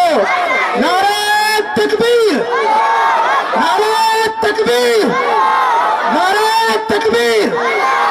जिंदाबाद जिंदाबाद जिंदाबाद जिंदाबाद. बहुत शुक्रिया. 1750 1163 हिजरी के अंदर देवनहल्ली जो बेंगलुरु से 33 किलोमीटर दूर है, हजरत की वहां पर पैदाइश हुई. शहीद रहमतुल्लाह अलैह का नाम अरकाट के बुजुर्गों में टीपू मस्तान औलिया के नाम पर जाना जाता है. रहमतुल्लाह अलैह के दादा का नाम था फतेह मोहम्मद. क्या नाम था भाई? फतेह मोहम्मद. हजरत टीपू को फतेह अली भी कहा जाता है और हैदर अली भी कहा जाता है. हजरत बड़े नेक तबीयत, नेक सीरत, बड़े सेकुलर, हिंदू मुसलमानों में बड़ी मोहब्बत करने वाले थे। अब्दुल्लाह के बाप का नाम हैदर अली था, माँ का नाम खैरुन्निसा फातिमा खैरुन्निसा था। बड़े मुत्तकी परहेजगार थे। मैं उमर वेलफेयर सोसाइटी के नौजवानों से सब नियत करें, अगर हजरत टीपू सुल्तान से हम सच्ची मोहब्बत करना चाहते हैं तो हम लोग 5 वक्त की नमाज का एहतमाम करेंगे इंशाअल्लाह। हजरत टीपू सुल्तान शहीद रहमतुल्लाह अलैह ने कभी जिंदगी में एक नमाज भी नहीं छोड़ी।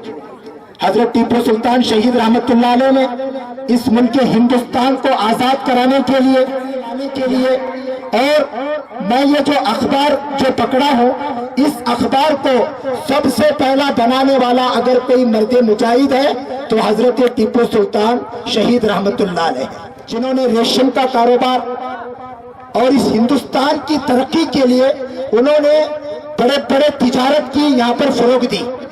और हजरत टीपू सुल्तान शहीद रहमतुल्लाह अलैह के बारे में आता है, जब भी हजरत टीपू सुल्तान शहीद रहमतुल्लाह अलैह देश से हमको भगा रहे हो तुम, लेकिन देश से तुम हमको भगा रहे हो, लेकिन आजादी की शान कहां से लाओगे?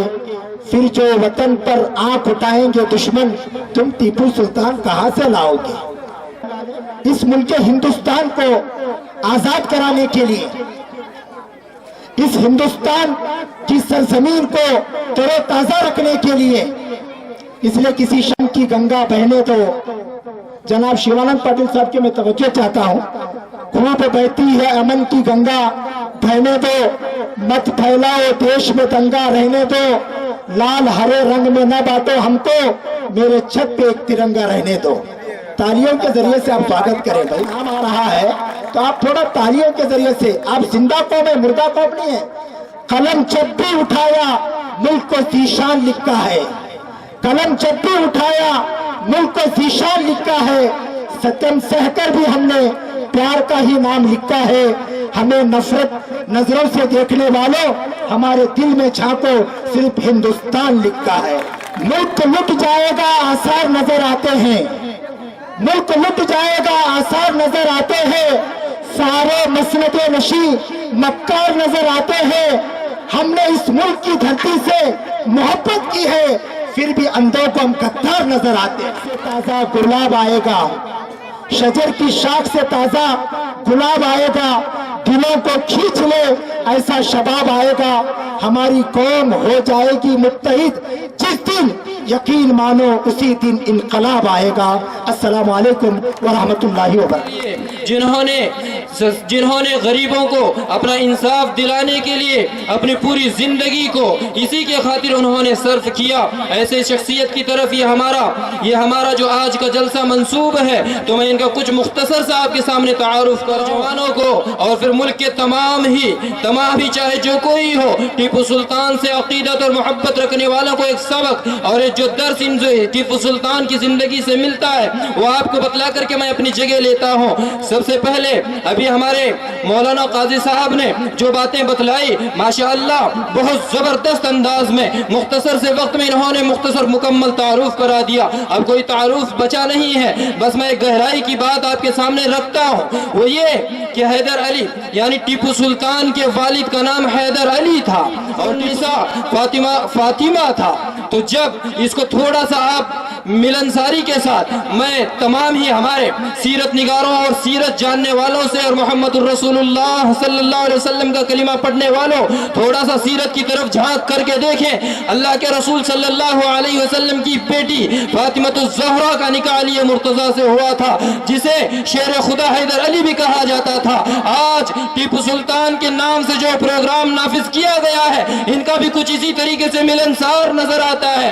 हजरत टीपू सुल्तान के वालिद का नाम हैदर था, उसको हैदर को अलग कर दे तो अली बचता है, इसको अलग कर दो तो फातिमा बचता है। फातिमा और अली का जब मिलन होता है, दुनिया के अंदर कोई ऐसा हुसैन मिजाज पैदा होता है। इसी को तो किसी ने कहा है, इसी को किसी ने कहा था अपने अल्फाज के अंदर यूं पिरो करके, दुनिया के अंदर अल्लाह के रसूल सल्लल्लाहु अलैहि वसल्लम की बेटी की कोख से जन्म कूफा के करबला के मैदान में लोगों को, पूरी दुनिया को, पूरी उम्मत को बतलाया इंसाफ क्या चीज होती है, जुल्म के खिलाफ लड़ा कैसे जाता है। तो फिर यही टीपू सुल्तान भी उसी का नक्शे कदम पर अमल करते हुए मैसूर की धरती पर हिंदुस्तान के अंदर जब नापाक अंग्रेजों का साया पड़ा था, तो जुल्म की जंजीरों में और जुल्म की चक्कियों में पिसने वाली इंसानियत को आजाद कराने के लिए सबसे पहले नवाब सिराजुद्दौला के बाद में जब सिलसिला चलता रहा, तो हजरत टीपू सुल्तान के हाथ में जब ये बात आई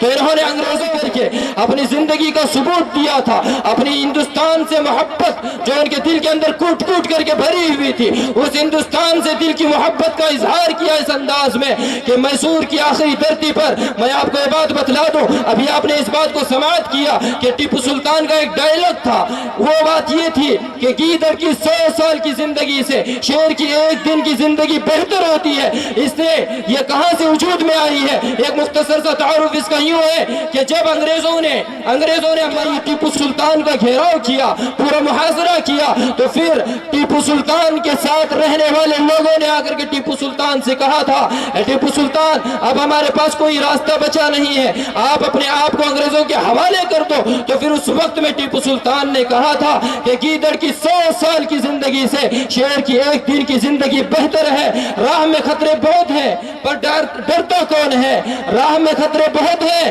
पर ठहरता कौन है, मौत कल आनी है आज आ जाए डरता कौन है। ये उनके लश्कर के मुकाबिल में अकेला हूं, मगर फैसला मैदान में होगा कि मरता कौन है, कही थी। और अंग्रेजों के खिलाफ तने तनहा मैदान में जाकर के इस वक्त तक लड़ते रहे। लिखा है तारीख की किताबों के अंदर, जब अंग्रेज ये टीपू सुल्तान पर हमला किए किसी गद्दारी की वजह से, जब ये सारे के सारे हमला आवर जब टीपू सुल्तान के सामने आकर के खड़े हुए, अगर कोई एक करके अपने खून को शेर मैसूर की धरती पर बहा करके जामे शहादत नोश किया, इसी को कहा है टल न सकते थे अगर तोप से लड़ जाते थे, नक्श तौहीद का हर दिल पे बिठाया हमने, जेरे खंजर भी ये पैगाम सुनाया। टीपू सुल्तान की जिंदगी से नौजवानों को दर्स मिलता है, जुल्म के खिलाफ आवाज उठाना चाहिए, गरीबों के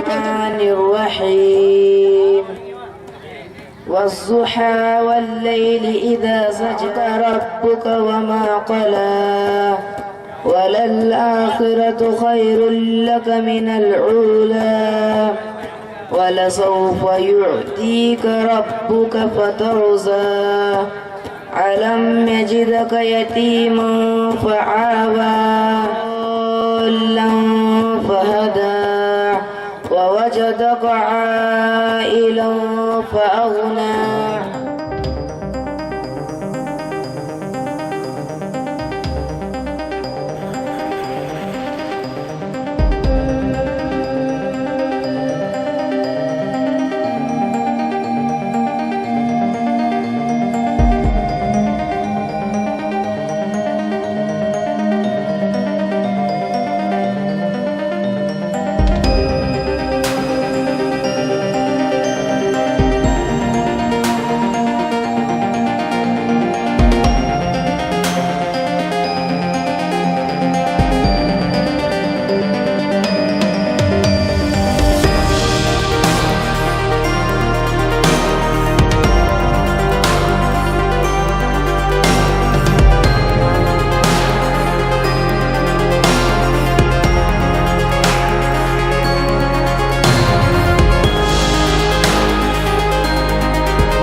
हो चुका है। मोहतरम सामाईन कराम, अल्लाह सुब्हानो ताला के बाद अगर कोई शख्सियत काबिल तारीफ व तौसीफ गर है तो सिर्फ और सिर्फ अहमद मुस्तफ़ा मोहम्मद मुस्तफ़ा सल्लल्लाहु अलैहि वसल्लम की महबूब पाक ज़ाते गिरामी है। इस महबूब पाक ज़ाते गिरामी की अकीदत और मोहब्बत में कुछ अशार पेश करने के लिए मैं अबू ज़र मकानदार से गुजारिश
ಹಜರತ್ ಖಾನ್ ಬಾಬಾ ತಂತ್ರ ಮಂತ್ರದ ಪ್ರಸಿದ್ಧಿ ಪಡೆದ ಮಹಾಗುರುಗಳು. ವಿಜಯಪುರ ನಗರದ ಶ್ರೇಷ್ಠ ಹೆಸರುವಾಸಿಯಾದ ಹಜರತ್ ಖಾನ್ ಬಾಬಾ ನಿಮ್ಮ ಪ್ರತಿಯೊಂದು ಸಮಸ್ಯೆಗಳ ಬಗ್ಗೆ ಖಾತ್ರಿ ಹಾಗೂ ಸಮಾಧಾನ ಪಡೆಯಿರಿ. ಹಜರತ್ ಖಾನ್ ಬಾಬಾ ವಿಜಯಪುರ ನಗರದಲ್ಲಿ ಕಳೆದ 20 ವರ್ಷಗಳಿಂದ ತಮ್ಮ ಸ್ವಂತ ಮನೆ ವಿಳಾಸದಲ್ಲಿದ್ದು ಸಾರ್ವಜನಿಕರ ವೈಯಕ್ತಿಕ ಸಮಸ್ಯೆ ದೋಷಗಳನ್ನ ಪರಿಹಾರ ಮಾಡುತ್ತಿದ್ದಾರೆ. ಹಜರತ್ ಖಾನ್ ಬಾಬಾ ಸಂತೋಷದ ಸುದ್ದಿ ಕೇಳಿ ಆನಂದ ಆಗಬಹುದು. ಇವರು ಪಿಶಾಚಿ ಮತ್ತು ಭೂತದ ಕಾಟ ಮಾಟ ಮಾಡಿದ್ದು ತೆಗೆಯುತ್ತಾರೆ ಮತ್ತು ಬಹಳ ಕಾಲ ಮಕ್ಕಳಾಗದಿದ್ದರೆ ಹಾಗೂ ದಮ್ಮು ಹೊಟ್ಟೆ ನೋವು, ಹೆಣ್ಣು ಮಕ್ಕಳ ತೊಂದರೆಗಳು, ಕಾಮಣಿ, ಇಸುಬು ಇವರ ಔಷಧ ಹಾಗೂ ಮಂತ್ರಶಕ್ತಿ, ದಿವ್ಯ ಶಕ್ತಿಯಿಂದ ಹಜರತ್ ಖಾನ್ ಬಾಬಾ ಇವರು ಆರೋಗ್ಯ ಚಿಕಿತ್ಸೆ ನೀಡಿ ನಿಮ್ಮ ಕಷ್ಟ ನೋವುಗಳನ್ನ ದೂರ ಮಾಡಿಕೊಡುತ್ತಾರೆ. ನಿಮ್ಮ ಸಮಸ್ಯೆಗಳಾದ ಮನಸ್ಸಿನ ಇಚ್ಛೆ, ಪ್ರೇಮ ವಿವಾಹ ಸಮಸ್ಯೆ, ನೌಕರಿ ಸಮಸ್ಯೆ, ಪತಿ ಪತ್ನಿಯರ ಸಮಸ್ಯೆ, ಆಸ್ತಿ ವಿಚಾರ, ಮಾಟ ಮಂತ್ರದ ಬಗ್ಗೆ, ಆರೋಗ್ಯ ತೊಂದರೆ, ಗುಪ್ತ ರೋಗಗಳು, ಶತ್ರುಕಾಟ, ಉದ್ಯೋಗ ಸಮಸ್ಯೆ, ಗೃಹ ಸಮಸ್ಯೆ, ಕೋರ್ಟ್ ವಿಚಾರ, ಸಾಲಬಾಧೆ, ಧನ ಸಂಪತ್ತು ಪ್ರಾಪ್ತಿ ಬಗ್ಗೆ, ಸಂತಾನ ಪ್ರಾಪ್ತಿ ಬಗ್ಗೆ, ರೋಗಿಗೆ ಔಷಧ ನಾಟುವ ಬಗ್ಗೆ, ವಿವಾಹ ಸಮಸ್ಯೆ, ವಿದ್ಯೆ ಸೇರಿದಂತೆ ಈ ಎಲ್ಲಾ ಪ್ರತಿಯೊಂದು A to Z ಸಮಸ್ಯೆಗಳ ಬಗ್ಗೆ ಖಾತ್ರಿ ಹಾಗೂ ಸಮಾಧಾನ ಪಡೆಯಿರಿ. ಹಜರತ್ ಖಾನ್ ಬಾಬಾ ಕಳೆದ 2 ದಶಕಗಳಿಂದ ತಮ್ಮ ಸ್ವಂತ ಮನೆ ವಿಳಾಸದಲ್ಲಿದ್ದು ಸಾರ್ವಜನಿಕರ ವೈಯಕ್ತಿಕ ಸಮಸ್ಯೆ, ದೋಷಗಳನ್ನ ಪರಿಹಾರ ಮಾಡುತ್ತಿದ್ದಾರೆ. ನಿಮ್ಮ ಸಮಸ್ಯೆಗಳ ಪರಿಹಾರಕ್ಕೆ ಕರೆ ಮಾಡಿ ಪರಿಹಾರ ಪಡೆದುಕೊಳ್ಳಬಹುದು. Mobile number 9972183841. ಸ್ವಂತ ಮನೆ ವಿಳಾಸ Hazrat Khan Baba, Sainik school, first gate, bus stop, Ibrahim Roza back side, Horti plot, Rahim Nagar, Vijayapura.